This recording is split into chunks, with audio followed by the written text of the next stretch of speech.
الحمدللہ وکفا وسلام علی عبادہ الذین اصطفا اما بعد فاعوذ باللہ من الشیطان الرجیم بسم اللہ الرحمن الرحیم رب اشرح لی صدری ویسر لی امری واحلل عقدۃ من لسانی یفقہوا قولی واجعل لی وزیرا من اہلی اللہم فقہنا فی الدین رب زدنی علما اللہم انا نسألک علما نافعا رزقا طیبا وعملا متقبلا اللهم انفعني بما علمتني وعلمني ما ينفعني وزدني علما اللهم أرنا الحق حقا وارزقنا اتباعه وأرنا الباطل باطلا وارزقنا اجتنابه آمین ثم آمین۔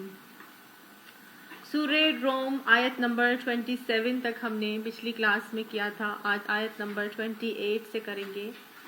بسم اللہ الرحمن الرحیم۔ ضرب لکم مثلا من انفسکم، مثال دیتا ہے واسطے تمہارے، ایک بیان کرتا ہے واسطے تمہارے ایک مثال تمہاری اپنی ہی جان میں سے۔ اللہ سبحانہ تعالی ہمیں ہماری اپنی ہی ذات میں سے ایک مثال دے رہے ہیں۔ اللہ سبحانہ تعالی کا یہ طریقہ کہ ہماری اپنی ذات میں سے ہی مثال دینا قرآن میں بارہا ہمیں نظر آتا ہے، اور یہ ذات میں سے مثال دینے کا انداز جو ہے وہ یہ ہے کہ ہمیں ہماری day to day routine life سے اللہ سبحانہ تعالیٰ ایک مثال دے کے کوئی بات سمجھا رہے ہیں۔ یعنی ہمارے ارد گرد، ہمارے ماحول میں، ہمارے ساتھ، ہمارے لوگوں میں کوئی ایسی باتیں ہو رہی ہوں، جب ہم ان کو دیکھتے ہیں نا تو ہمیں وہ بات بہت اچھی طرح سے سمجھ میں آ جاتی ہے۔ اگر ہم یہاں پر بیٹھ کے اور ہم الاسکا کی باتیں کریں گے اور میں الاسکا کے بارے میں آپ کو باتیں بتانا شروع کروں تو آپ کو اتنی اچھی طرح وہ بات سمجھ میں نہیں آئے گی۔ اگر میں آپ ہی کے لاہور میں ہی آپ کو کوئی بات بتاؤں کہ ہمارے یہاں پر اس طرح سے ہو رہا ہے اور اس طرح ہوا، تو ہم بہت اچھی طرح اس کو کمپریہینڈ بھی کر سکتے ہیں، اس کو ہم سمجھ بھی سکتے ہیں، اور اس کو ہم اپنی زندگیوں پر اپلائی بھی کر سکتے ہیں۔ ایسا ہی ہے کہ نہیں ہے؟ تو اللہ سبحانہ تعالیٰ اسی لیے ہمیں ہماری اپنی ذات میں سے مثال دیتے ہیں، کیونکہ جب انسان کو اس کے آس پاس جو ہو رہا ہے، انسان کی اپنی نیچر اور فطرت کے حوالے سے جب اس کو مثال دے کے کوئی بات سمجھائی جاتی ہے تو اس کو وہ بہت اچھی طرح بات سمجھ بھی آتی ہے اور وہ اس کو اپلائی کرنے میں بھی آسانی ہو جاتی ہے۔ تو بیسیکلی سورہ روم جو ہے یہ مکی سورت ہے، ہم نے جیسے پچھلی کلاس میں دیکھا تھا اور پڑھا بھی تھا۔ تو اس سورت کے اندر اللہ سبحانہ تعالیٰ نے مکی سورت کے حوالے سے وہی عقیدہ توحید اور شرک کی نفی کا معاملہ کیا ہے، اور عقیدہ توحید کو راسخ کرنے کے لیے ہی اللہ سبحانہ تعالیٰ اب آگے ہمیں یہ مثال دے کے بات سمجھا رہے ہیں۔ تو کیا سمجھا رہے ہیں اللہ؟ کون سی مثال دی جا رہی ہے کہ هل لکم مما ملکت ایمانکم من شرکاء فیما رزقناکم، کیا تمہارے ان غلاموں میں سے جو تمہاری ملکیت ہیں کچھ ایسے غلام بھی ہیں جو ہمارے دیے ہوئے مال و دولت میں تمہارے ساتھ برابر کے شریک ہوں، اور تم ان سے اس طرح سے ڈرتے ہو جیسے آپس میں اپنے ہمسروں سے ڈرتے ہو؟ اس طرح ہم آیات کھول کھول کر پیش کرتے ہیں ان لوگوں کے لیے جو عقل سے کام لیتے ہیں۔ گویا مالک اور غلام، آقا اور غلام کی مثال دے کے اللہ سبحانہ تعالیٰ ایک بات سمجھا رہے ہیں۔ بات تو ہمیں سمجھ آ رہی ہے کہ اللہ تعالیٰ نے یہاں پہ توحید کا عقیدہ راسخ کرنا ہے اور شرک کی نفی کی جا رہی ہے، لیکن مثال دی جا رہی ہے غلام اور آقا کے حوالے سے۔ قرآن میں اللہ تعالیٰ نے آقا اور غلام کی مثال بارہا ہمیں سمجھائی ہے، اور اس مثال سے ہمیں عقیدہ توحید کو راسخ کیا ہے۔ یہاں پر اللہ تعالیٰ نے ایک علیحدہ انداز میں اس کو سمجھایا ہے، اور سمجھایا کیا ہے کہ تمہارے ان غلاموں میں سے جو تمہاری ملکیت میں ہیں، کیا کچھ غلام ایسے بھی ہیں جو ہمارے دیے ہوئے مال و دولت میں تمہارے ساتھ برابر کے شریک ہوں؟ پہلی بات تو یہ کہ آقا اور غلام یا مالک اور غلام کے درمیان فرق کس بات کا ہوتا ہے؟ آقا آقا کیوں ہوتا ہے اور غلام غلام کیوں ہوتا ہے؟ آپ میں سے کوئی بتا سکتا ہے؟ فائنینشیل سٹیٹس کی وجہ سے، ہے نا؟ فائنینشیل سٹیٹس کی وجہ سے آقا آقا ہے اور غلام غلام ہے۔ ایسا ہی ہے نا؟ ایسا تو نہیں ہے کہ غلام کے پاس بھی اتنے ہی مال و دولت ہو جتنا آقا کے پاس ہوتا ہے، نہیں نا؟ سب سے زیادہ فرق تو ان کے مالی ریسورسز کا یا مالی حیثیت کا ہوتا ہے۔ تو بس وہی اللہ تعالیٰ ہمیں یہاں پہ سمجھا رہے ہیں کہ دیکھو مالک کے پاس جو مال ہوتا ہے، کیا تم نے کبھی ایسے دیکھا ہے کہ مالک نے اپنا سارا مال اٹھا کے اپنے غلام کو دے دیا ہو؟ کوئی مالک بھی اپنا مال اٹھا کے اپنے غلام کو نہیں دیتا. تو پھر مالک اور غلام کا فرق ہی نہیں رہے، آقا اور غلام کا فرق ہی نہ رہے. کبھی بھی ایسا نہیں ہوتا کہ ایک آقا یا ایک مالک اپنا سارا کا سارا مال اٹھا کے اپنے غلام کو دے دے اور اس کو برابری کا درجہ دے دے. یعنی کہ اللہ نے یہاں پہ ہمیں یہی بتایا کہ کوئی ایسے غلام بھی ہیں جو تمہارے مال و دولت میں تم برابر کے شریک ہوں، اور تم پھر ان سے اسی طرح ڈرتے ہو جس طرح اپنے ہمسروں سے ڈرتے ہو. انسان اپنے ہمسروں سے یعنی ہم مرتبہ ہم پلہ لوگوں سے تو ڈرتا ہے، لیکن اپنے غلام سے نہیں ڈرتا. کیوں نہیں ڈرتا؟ کیونکہ اس کو پتا ہے نا کہ وہ اس کے اوپر حاوی ہے، اس کے اوپر طاقت رکھتا ہے، مال و دولت میں زیادہ ہے. تو لہٰذا غلام جو ہے وہ نیچے ہوتا ہے اور مالک جو ہے وہ اوپر کا درجہ رکھتا ہے. تو اتنی سی بات بس اللہ تعالیٰ سمجھا رہے ہیں، کبھی تم نے ایسا نہیں کیا. تم اپنی ڈیلی لائف میں آقا اور غلام کے تو بخوبی فرق کو سمجھتے ہو، نہ اپنے غلام کو اپنے جتنا بنانا چاہتے ہو، نہ اپنے جیسے لوگوں کے مطابق اس کو لا کر اس سے اس طرح سے ڈرتے ہو جس طرح اپنے جیسے لوگوں ہم مرتبہ لوگوں سے ڈرتے ہو. تو جب تم اس طرح آپس میں نہیں کر سکتے تو پھر ایک آقا جو کہ ایک خالق ہے اور اس کی جو مخلوق ہے جو اس کی غلام ہے، ان کے درمیان تمہیں فرق سمجھ میں نہیں آتا. جب ایک خالق اور ایک مخلوق ہے، کیا وہ برابر ہو سکتے؟ جب ایک آقا اور غلام برابر نہیں ہو سکتے تو پھر ایک خالق اور مخلوق کیسے برابر ہو سکتے؟ اللہ سبحانہ تعالیٰ تمہارا آقا ہے، تمہارا احکم الحاکمین ہے، تم اس کے غلام ہو، تم اس کے بندے ہو. وما خلقت الجن والانس الا لیعبدون. اللہ سبحانہ تعالیٰ جنوں انس کو سوائے اپنی عبادت اور بندگی کے اور کسی بھی کام کے لیے پیدا نہیں کیا. تو جس طرح بندہ عبد کہتے نا، عبد بندگی کو کے لیے کہا جاتا ہے کہ الا لیعبدون، تاکہ تم عبادت کرو، اس کی بندگی کرو. تو عبد کا جو ورڈ ہے نا اس کا مطلب ہوتا ہے غلام. عبد غلام کو کہتے ہیں. تو عبد غلام اپنے آقا کی بندگی کیسے کرتا ہے؟ عبد یا غلام اپنے آقا کی بندگی کیسے کرتا ہے؟ اس کا کہنا مان کے کرتا ہے. مالک کہتا ہے یہ کر لو، وہ کر لیتا ہے. مالک کہے یہ نہ کرو، وہ نہیں کرے گا. اب اگر ایک ایسا غلام ہو جو مالک اس کو رکھے اور ہائر کرے اور اس کو یہ کہے کہ بھائی تم جو ہے وہ فلاں کام کر لو، مالک کہے کہ تم آٹا گوندھ لو، وہ آٹا گوندھ لے. مالک کہے کپڑے دھو دو، وہ کپڑے دھو دے. مالک کہے میری ٹانگیں دبا دو، وہ ٹانگیں دبا دے. اب اگر وہ غلام جو ہے وہ بیٹھ کے مالک کی ٹانگیں ہی دباتے رہے اور بس اس کی تسبیح کرتا رہے، اس کی حمد و ثنا کرتا رہے اور اس کے بارے میں بس تعریفوں کے گن گاتا رہے کہ میری مالکن بڑی اچھی ہے، وہ مجھے بڑا خیال رکھتی ہے، وہ مجھے بڑا کھانے کو دیتی ہے، میری بڑی ہیلپ کرتی ہے، وہ سب کچھ کرتا رہے اور مالکن کی خوبصورت شکل بڑی خوبصورت ہے، مالکن کے ہاتھ بڑے خوبصورت ہے، مالکن کی مطلب مختلف قسم کی تسبیح کرے، اس کی حمد و ثنا اور تعریف بیان کرتا رہے. تو وہ مالک کی کرنا اس غلام کی ایک مسٹ چیز ہے. اگر ماں اس کو اتنا کچھ دے رہا ہے، اس کی مالکن اس کو اتنا نواز رہی ہے، اور پھر اگر غلام اس کی تسبیح اس کی تعریف نہ کرے تو پھر اس کو کیا کہیں گے؟ تم تو بڑے بے وفا ہو، تم تو بڑی ناشکری ہو. اتنا تمہیں کیا، کم سے کم تم اچھا لفظ ہی بول دیتی، کوئی اچھا بولی بول دیتی، کوئی لحاظ کر لیتی. Very good. تو گویا یہ تو it is a must to do thing کہ وہ اس کی تعریف تو ضرور ہی کرے. لیکن کیا وہ غلام اچھا ہوگا جو تعریف ہی تعریف کرتے رہے، لیکن جب مالک اس کو کہے یہ کام کرو، وہ کام کرو، وہ کام کرو، وہ کام نہ کرے اور بس تعریفیں کرتا رہے؟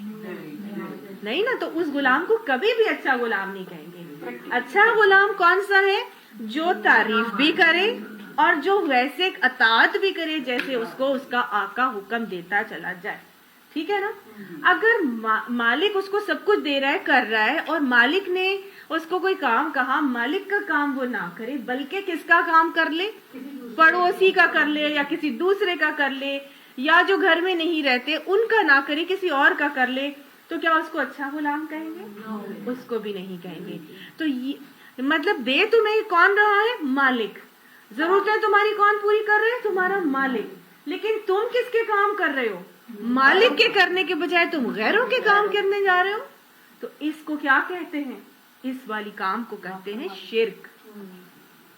سمجھ آ گئی؟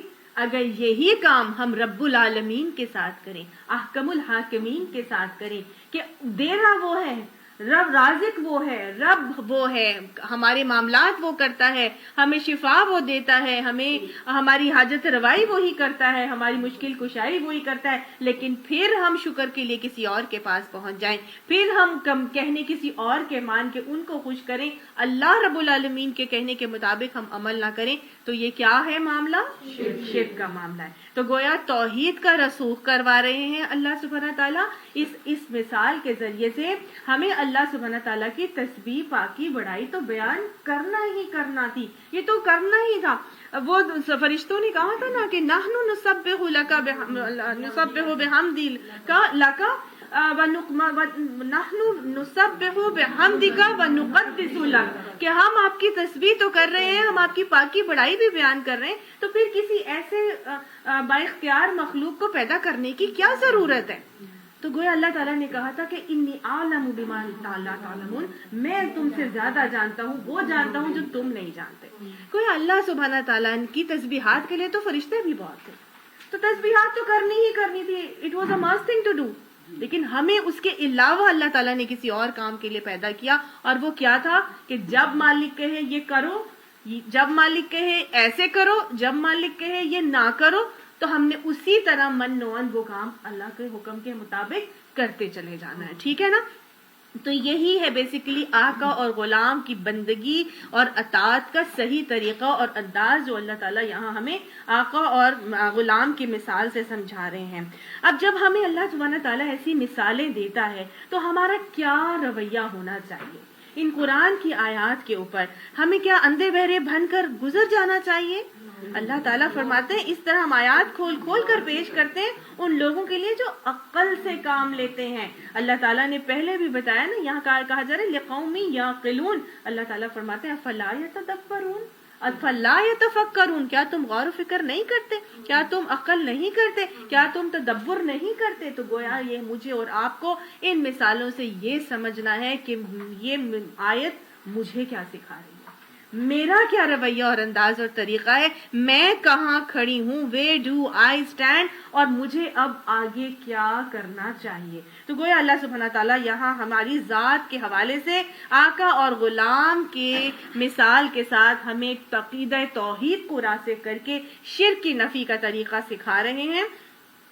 تو اللہ سبحانہ آگے کیا فرماتے، مگر یہ ظالم بے سمجھے بوجھے اپنے تخیلات کے پیچھے چلے ہیں، بے سمجھے بوجھے اپنے تخیلات، یعنی جو دماغ میں آتا ہے اپنی طرف سے کمپریہینڈ کر کے اپنی طرف سے اس کے بارے میں بنا لیتے ہیں باتیں، اور انہی باتوں کے اوپر چل رہے ہوتے ہیں۔ یہ کیا کر رہے ہیں؟ یہ ظالم ہیں۔ کیوں ظالم ہیں؟ کیونکہ یہ تو شرک کر رہے ہیں۔ ان شرک لظلم عظیم، مشرک ظلم عظیم کر رہا ہوتا ہے۔ ظلم کس چیز کو کہتے ہیں؟ ظلم کہتے ہیں کہ کسی چیز کو اس کے اصل مقام پہ نہ رکھنا، کسی چیز کو اس کے جائز حق اور اس کے مقام پر نہ رکھنا ظلم کہلاتا ہے۔ تو اللہ سبحانہ تعالیٰ کا جو اصل مقام ہے، جو اصل حق ہے، اس پہ اس کو نہ رکھا جائے، اس کی جگہ کسی اور کو لا کے شامل کیا جائے، اور اس کی جیسا اللہ تعالیٰ فرماتا ہے نا وَلَمْ يَكُنْ لَهُ كُفُوًا أَحَدٌ، اس کی برابری کرنے والا اور کوئی بھی نہیں ہے۔ تو اللہ کی برابری پہ لا کے اگر ہم اپنے نفس کو بھی رکھ دیں، اگر ہم اپنے شوہر کو رکھ دیں، اپنی اولاد کو رکھ دیں، اپنے معاشرے کے رسوم و رواج کو رکھ دیں، یا ہمارا دل یہ چاہتا ہے کہ ہم ایسے کریں، ہم اس سے کوئی فرق نہیں پڑتا کہ اللہ کا کیا حکم ہے، تو ہم اللہ کے احکامات کے آگے اس چیز کو برابری کا درجہ دے رہے ہیں، یہ کیا ہو جائے گا؟ ظلم عظیم ہو جائے گا۔ تو اللہ تعالیٰ یہاں فرماتے ہیں کہ یہ شرک کرنے والے بیسیکلی کر کیا رہے ہوتے ہیں؟ ظلم عظیم کر رہے ہوتے ہیں، کیونکہ یہ بیسیکلی اپنے تخیلات کے پیچھے چل رہے ہوتے ہیں۔ ان کے پاس کوئی دلیل شلیل نہیں ہوتی اپنے کام کی۔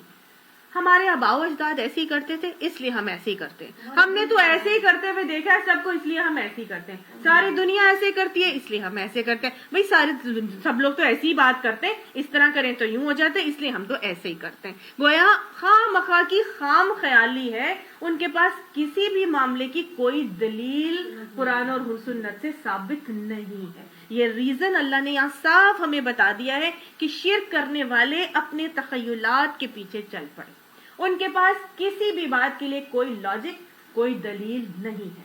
ٹھیک ہے نا. یہ جو قبروں پہ جانا، یہ پیر پرستی کرنا، یہ اولیاء اللہ کو ماننا اور ان کے ساتھ حاجت روائی مشکل کشائی کے معاملات کرنا، اور یہ سارے کنڈے اور نیازیں اور بانٹنا اور دوسروں کے ناموں پہ دینا، اس کی کوئی دلیل قرآن اور سنت سے ان کے پاس نہیں ہے. محض دیکھا دیکھی، خام خیالی میں اپنے تخیلات کے پیچھے چلے ہیں، اور پھر وہ ظلم عظیم برپا کیے ہوئے ہیں اس دنیا کے اندر.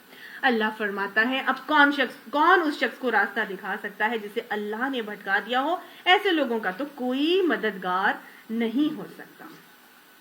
یعنی اللہ نے کیسے بھٹکایا ہے ان کو؟ یہ خود ہی بھٹکے ہوئے نا، یہ خود ہی نہیں چاہتے، خود ہی بات سمجھتے نہیں. اللہ تو بار بار مثالیں دے دے کر سمجھاتا ہے. ایک اور جگہ قرآن پاک میں آتا ہے کہ بتاؤ وہ غلام اچھا ہے جس کا ایک ہی آقا ہے، یا وہ غلام اچھا ہے جس کے بہت سے کچھ خلق آقا ہیں؟ تو کیا کرنا ہے؟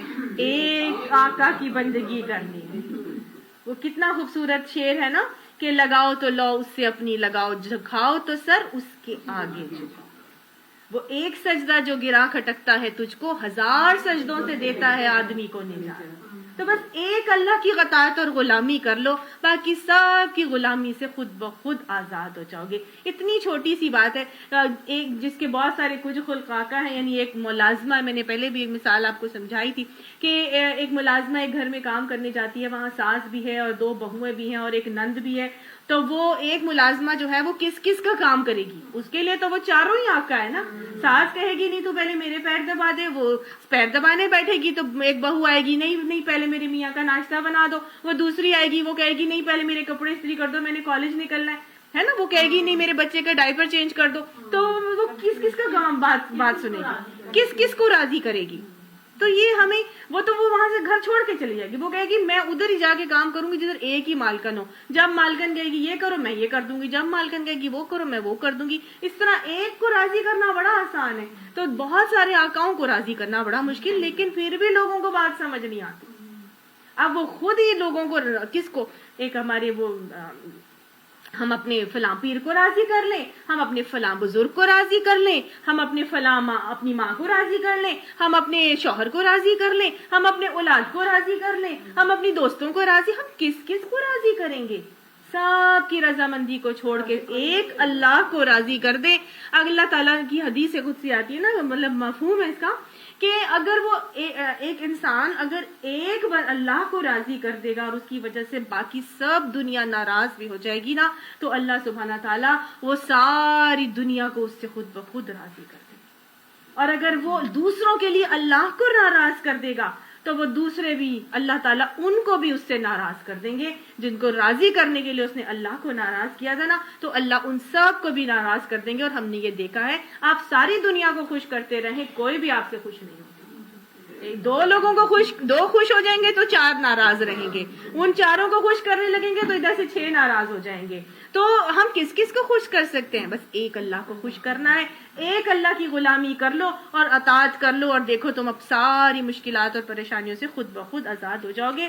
اللہ فرماتا ہے ایسے لوگوں کا کوئی مددگار نہیں ہو سکتا.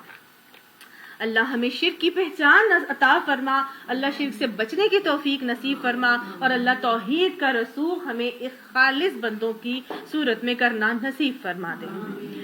بس اے نبی صلی اللہ علیہ وآلہ وسلم، آپ کیا کیجئے، حضور صلی اللہ علیہ وسلم اور ان کے توسط سے مجھے، آپ کو، تمام قاری قرآن کو، تمام امت مسلمہ کو کیا حکم دیا جا رہا ہے؟ فَأَقِمْ وَجْهَكَ لِلدِّينِ حَنِيفًا، کہ یکسو ہو کر اپنا رخ اس دین کی سمت میں جما دو.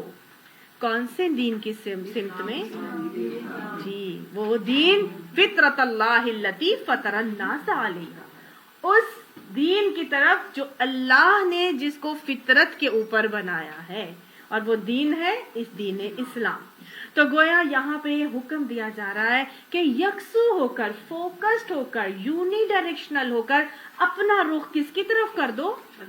اللہ کے دین اسلام کی طرف کر دو.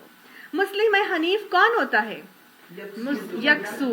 حنیف کہتے ہیں، آپ ایسے کر لیجئے، مسلم فرما بردار ہونے کو کہتے ہیں، اور یکسو کہتے ہیں جس کا رخ ایک ہی ہو، جس کی سمت اور ڈائریکشن ایک ہی ہو. ٹھیک ہے. اس کی مثال نا ڈرائیور سے بڑی اچھی طرح سے سمجھ میں آتی ہے. جب ڈرائیور گاڑی ڈرائیو کر رہا ہوتا ہے تو کیا ہوتا ہے؟ گاڑی ڈرائیو کی ہے، کیا ہوتا ہے جب آپ گاڑی ڈرائیو کر رہے ہوتے نا تو آپ کا فوکس اگلی گاڑی پر ہوتا ہے. آپ کا فوکس ٹریفک کی کنٹرول جو لائنز ہوتی ہیں روڈ کے اوپر اس پر ہوتا ہے. آپ کا فوکس جو ٹریفک لائٹس ہوتی ہیں سگنلز وغیرہ کی اس کے اوپر ہوتا ہے. آپ کا فوکس ادھر ادھر نہیں ہوتا. آپ جو ڈرائیور ہوتا ہے اس کا فوکس آس پاس جتنے بڑے بینرز لگے ہوں، آس پاس جتنی بڑی سیل کے اشتہار لگے ہوئے ہوں، کوئی لاکھ خوبصورت گاڑی بڑی گزر جائے، کوئی لاکھ حسین عورت گزر جائے، جو ڈرائیور ڈرائیو کر رہا ہوتا ہے اس کا فوکس کہاں ہوتا ہے؟ اپنے سے آگے، اپنے جو اس سے ریلیٹڈ اس کا فیلڈ ہے اسی کے اوپر ہوتا ہے، اور کسی چیز کے اوپر اس کا فوکس نہیں ہوتا. تو بس یہاں پر اللہ سبحانہ تعالیٰ مجھے اور آپ کو بھی ایسے ہی حنیف بننے کے لیے کہہ رہے ہیں کہ یکسو ہو کر اپنا رخ اور ڈائریکشن کس کی سمت میں جما دو؟ دنیا کے اے مسافر، منزل تیری قبر.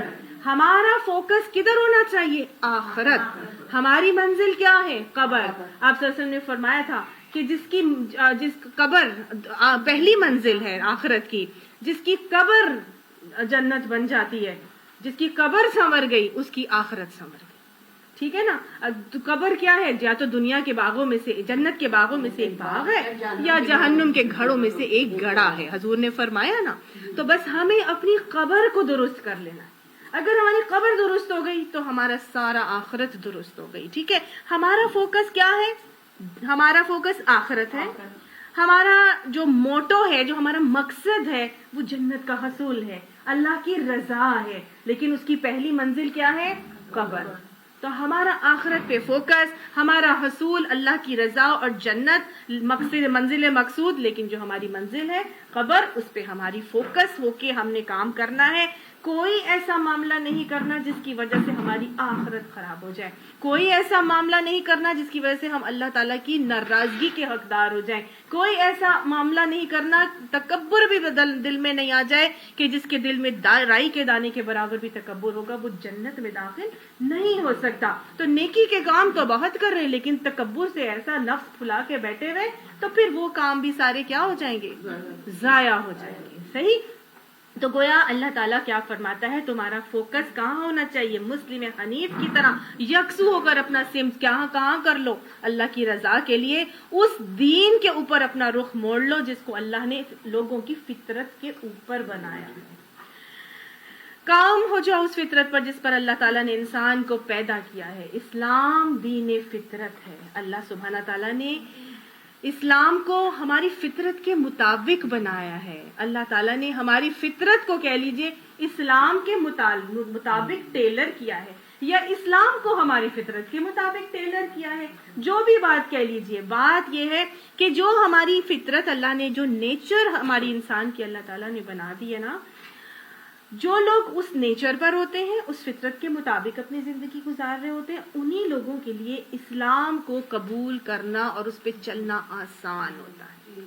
وہی نفوس آپ صلی اللہ علیہ وسلم کے دور میں جو فطرت پر قائم تھے، انہوں نے فوراً اسلام قبول کر لیا تھا. انہوں نے ذرا بھی پس و پیش نہیں کی تھی، چوں چرا نہیں کیا تھا، اور فوراً ریڈیلی انہوں نے اسلام قبول کیا تھا، کیونکہ وہ چاہتے ہی یہ تھے کہ یہ سب غلط ہو رہا ہے.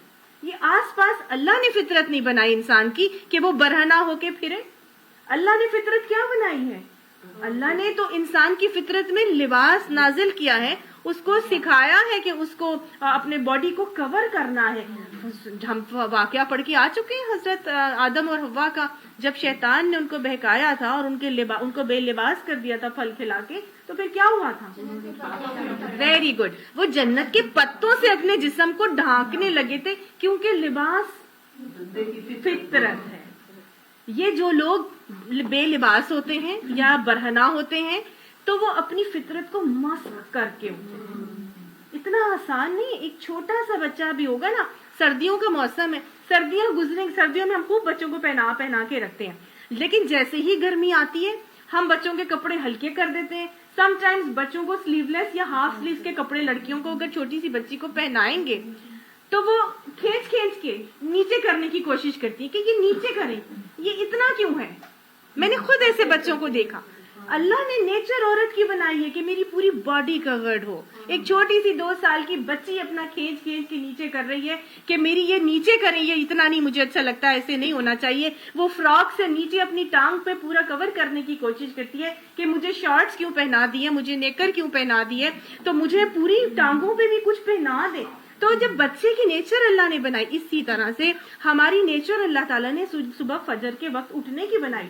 ایک جب بچہ چھوٹا سا ہوتا ہے, جب ماں اس کو دودھ پلاتی ہے تو وہ کس وقت اٹھتا ہے؟ صبح, اذانوں کے وقت. اللہ نے بندے کی نیچر بنائی ہے, فطرت بنائی ہے کہ اس کو فجر کے وقت اٹھنا ہے.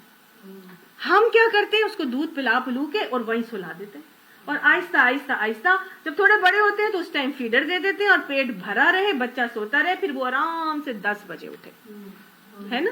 ہم بچے کی نیچر فطرت خود چینج کرتے. بچے کی فطرت اللہ نے یہ نہیں بنائی تھی.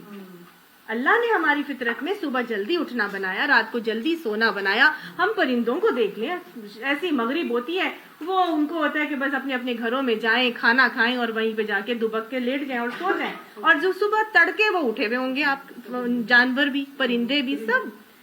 تو اللہ نے یہ نیچر بنائی ہے, دن کا نظام بنایا ہے, دن بنایا ہے, رات بنائی ہے. اللہ پیچھے ہی ہم نے کل پچھلی کلاس میں پڑھا تھا نا کہ دن کس لیے بنایا تھا, تاکہ تم رب کا فضل تلاش کرو. اللہ نے دن کو حرارت کا ذریعہ بنایا, اس میں زندگی کا پہیہ گھومتا ہے, اس میں اللہ کا فضل تلاش کیا جائے. اور رات کو اللہ نے کس لیے بنایا تھا؟ سونے کے لیے بنایا تھا نا. اور اللہ نے بتایا تھا یہ اللہ کی نشانیوں میں سے. تو اگر ہم ان فطرت کی چیزوں کے اوپر اپنے آپ کو قائم رکھیں گے, اللہ نے جو انسان کی نیچر, جو فطرت بنا دی ہے, اس پر ہم رہیں گے, تو ہمارے لیے دین فطرت قبول کرنا بہت آسان ہو جائے گا. مسئلہ یہ ہے کہ ہم نے فطرت کو اپنے اندر سے ہٹا دیا ہے, فطرت کو ہم نے اپنے اندر سے نکال دیا ہے.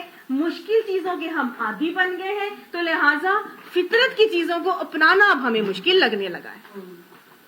اللہ فرماتے نا, لائک رہا فی الدین, دین میں کوئی تنگی زبردستی نہیں ہے, دین میں کوئی جبر نہیں ہے, دین میں کوئی کراہت نہیں ہے, کوئی تنگی نہیں ہے. تو دین بہت آسان ہے, یہ دین فطرت ہے. فطرت پر آ کے تو دیکھو پھر کیسے اس کی باتیں قبول کرنا آسان ہوگا. اللہ نے مجھے اور آپ کو کہا خوب گھر میں تیار بن سنور کر شوہر کے سامنے اپنی خوب زینتوں کا اظہار کرو, سج دج کر رہو. خوبصورت بیویاں, سجی سنوری بیویاں سارے شوہروں کو اچھی لگتی ہیں. ہم نے اس کا بالکل اپوزٹ معاملہ کر دیا. ہم نے گھر میں ماسیوں کی طرح رہنا ہے, اور جب باہر نکلنا ہے تو خوب سج سنور کے باہر نکلنا ہے. یہ فطرت نہیں تھی. سجدہ سورنا عورت کی فطرت ہے. اللہ تعالیٰ نے قرآن میں کہہ دیا عورتوں کے لیے کرتے ہیں جو زیورات میں پائی جاتی ہیں, یعنی کہ ان کو سجنے سورنے پہننے اوڑھنے کا شوق ہے. اللہ کو معلوم تھا کہ یہ, اور اللہ نے کہہ دیا من حرم زینت اللہ التی اخرج لعبادہ, کہ اللہ کس نے ان زینتوں کو حرام کیا جو اللہ نے اپنے بندوں کے لیے نکالی تھی. اللہ نے میرے آپ کے لیے سلک نکالا, اللہ نے میرے آپ کے لیے مونگ موتی نکالے, سونا چاندی نکالا, اللہ نے سب کچھ نکالا, کیونکہ پتا تھا نا یہ میری بہت خوبصورت قیمتی ترین مخلوق, یہ عورت, اس کو تو تیار ہونا سجنا سنورنا بہت پسند ہے. یہ تو چاہے گی کہ میرے اپنے, میرے شوہر, میرے بھائی, یہ لوگ مجھے اپنا دیکھیں, میری بیٹے, میرے مطلب گھر کے جو میرے محرم, سب کے سامنے تیار شیار ہو کے رہے گی. تو پھر اللہ تعالیٰ نے کہہ دیا لیکن جب باہر نکلنے جاؤ گی نا تو وَلَا يُبْدِينَ زِينَتَهُنَّ, اپنی زینتوں کا اظہار باہر نہیں کرو گی. اس کام کے لیے کیا کرنا, يُدْنِينَ عَلَيْهِنَّ مِنْ جَلَابِيبِهِنَّ, اپنے اوپر جلباب ڈال لینا, اور ایسا بڑا سا کپڑا ہوگا وہ کہ وہ تمہارے سر پہ جائے گا تو پیروں تک آئے گا, سارے تمہاری زینتوں کو کور کر لے گا. اللہ نے کہہ دیا وَلَا تَبَرَّجْنَ تَبَرَّجَ الْجَاهِلِيَّةِ الْأُولَى, دور جاہلیت کسی سجدج دکھا کر اپنے آپ کو پرومیننٹ کر کے باہر نہ نکلنا. اللہ کو پتا تھا نا کہ عورت نے تیار رہنا ہے, تو اللہ نے کہا تیار بھی رہو, گھر میں رہو, لیکن باہر ایسے نہ نکلنا. ہم نے ٹوٹلی اپوزٹ کر لیا. اب ہم کہتے ہیں کیا, اب ہم باہر ایسے ہی کر کے چلے جائیں, اب ہم شادیوں میں بھی ایسے کور ہو کے بیٹھ جائیں. اب اللہ نے کہا تھا عورتوں کو علیحدہ رکھو, مردوں کو علیحدہ. ہم نے کیا کیا, مخلوط محفلیں کر دی, کمبائنڈ گیدرنگز, کمبائنڈ شادیاں, کمبائنڈ یہ. اب ہم اس میں کہاں پہ جا کے اپنے آپ کو تیار ہو کے دکھائیں. ہم نے تو خود اپنے لیے مصیبت ڈال دی نا.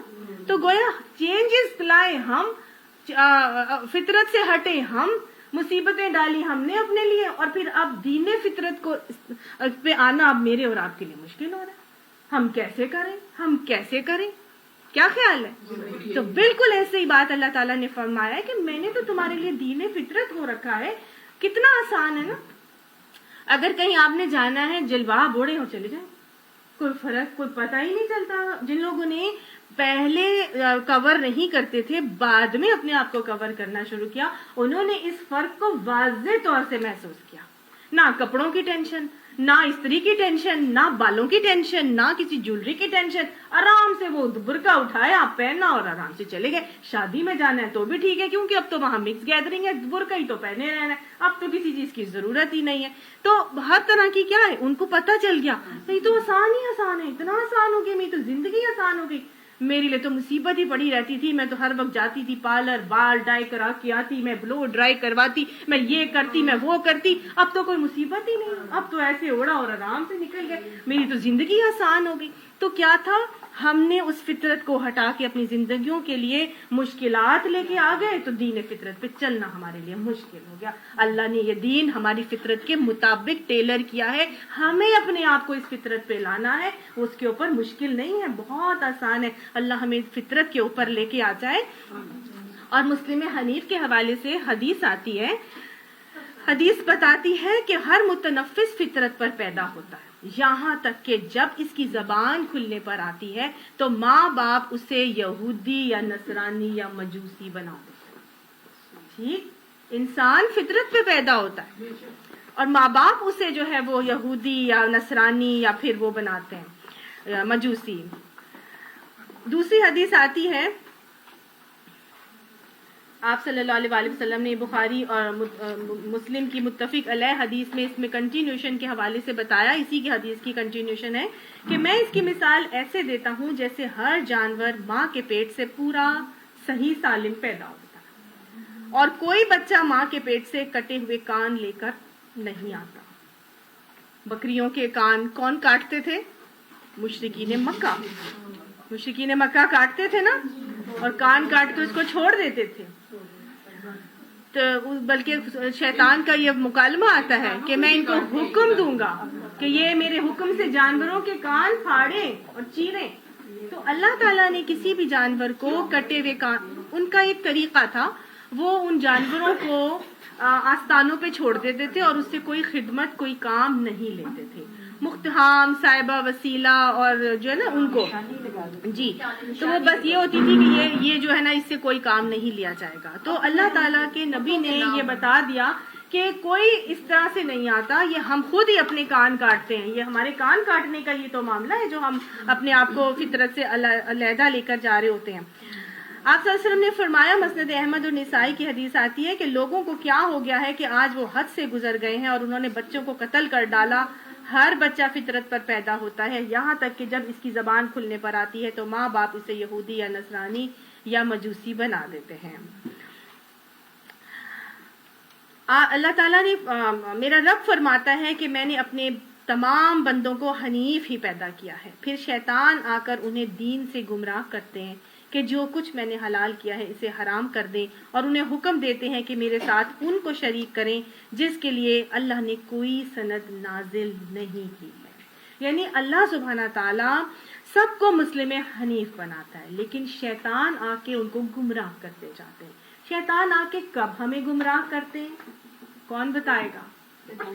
شیطان آ کے کب ہمیں گمراہ کرتے ہیں؟ جب چونچ رکھ کے وسوسہ ڈالتے ہیں، جب ذکر الہی سے انسان غافل ہوتا ہے تو شیطان دل کے حصے پر چونچ رکھ کے وسوسہ ڈال دیتا ہے. ٹھیک ہے، تو شیطان کے وسوسوں سے بچنے کے لیے کیا ضروری ہے کہ ہم ذکر الہی سے اپنی زبانوں کو تر رکھیں. انشاءاللہ جب زبانیں ذاکر ہوں گی تو پھر شیطان کے حملے اس طرح سے نہیں ہو سکیں گے. حلال اور حرام اور حرام اور حلال کو چینج اور تبدیل نہیں کیا جائے گا.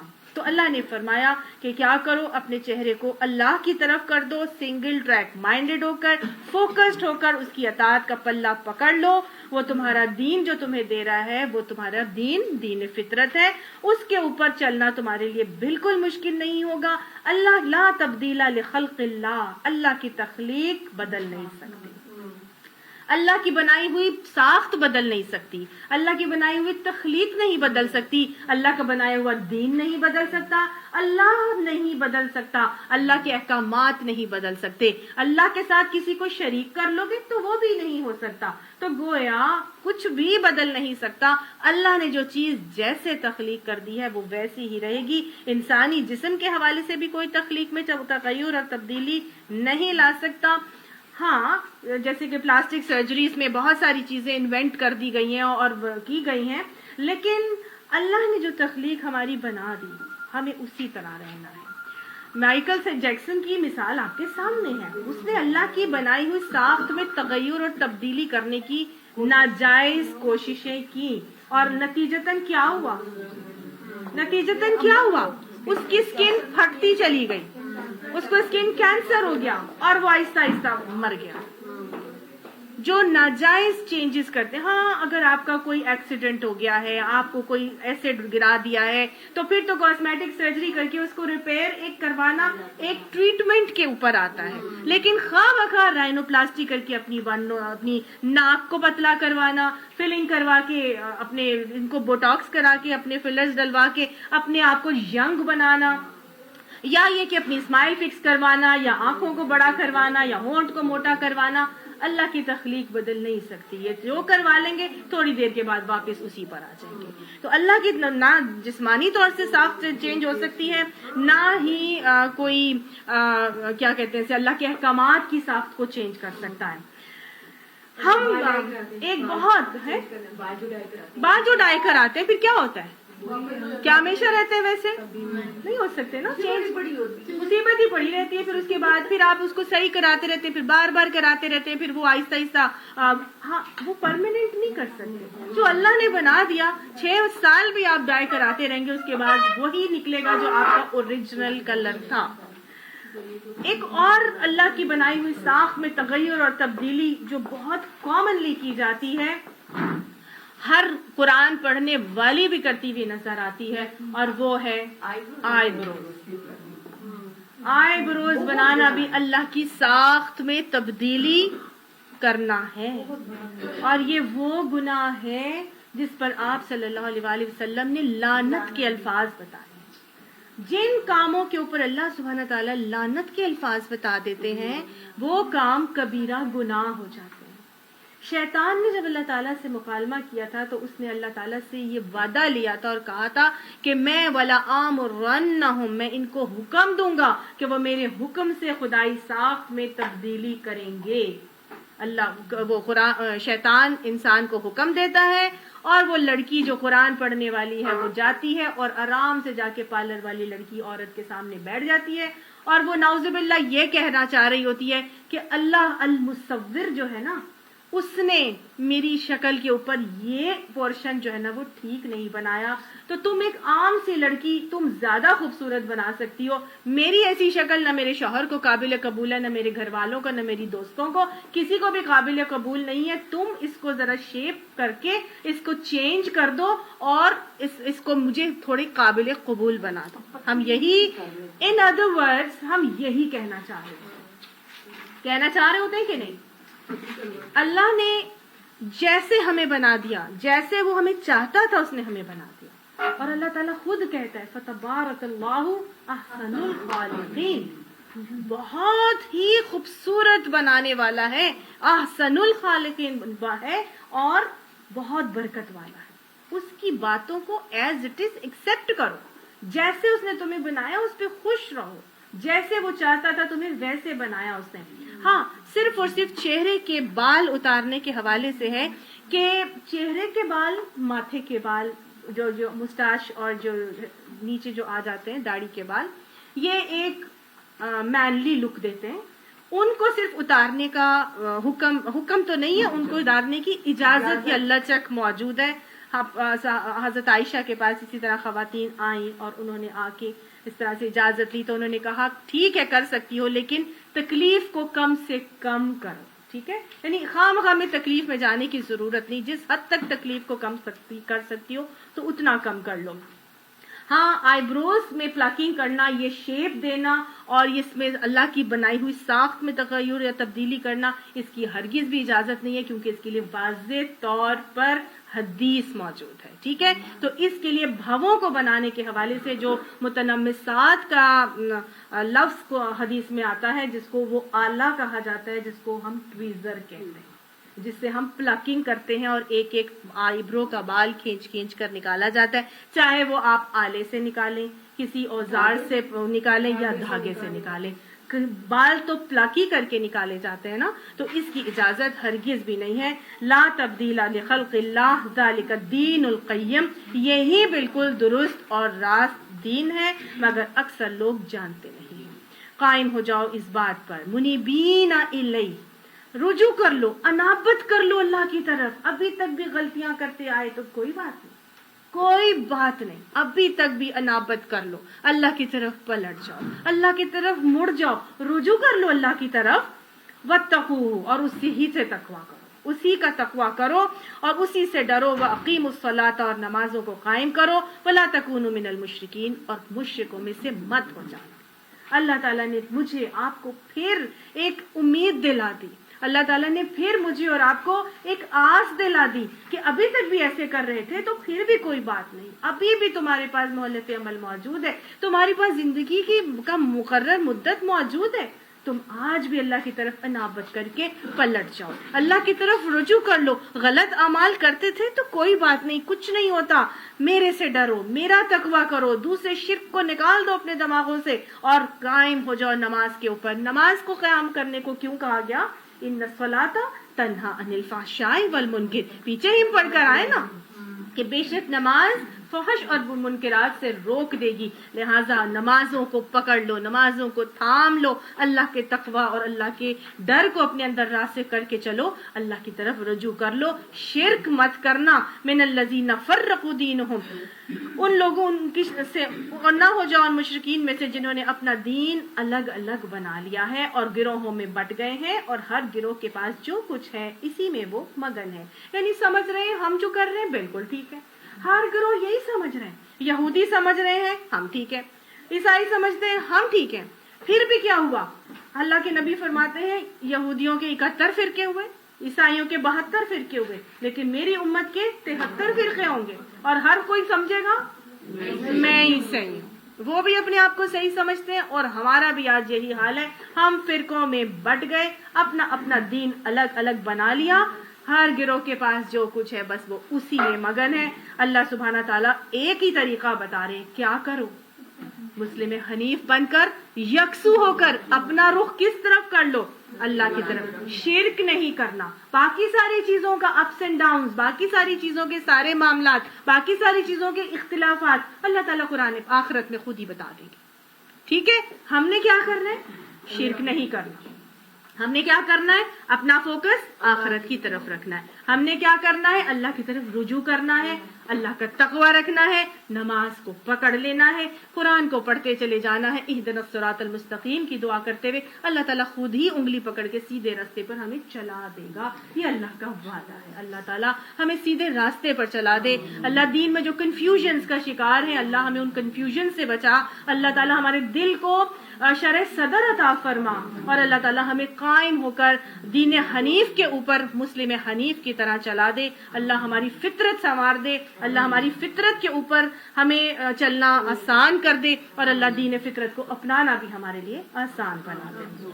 اور اللہ ہماری اولادوں کو بھی، ہماری نسلوں کو بھی فطرت کے اوپر لگا دے اور ان کو بھی اس دین فطرت پر چلنا آسان بنا دے.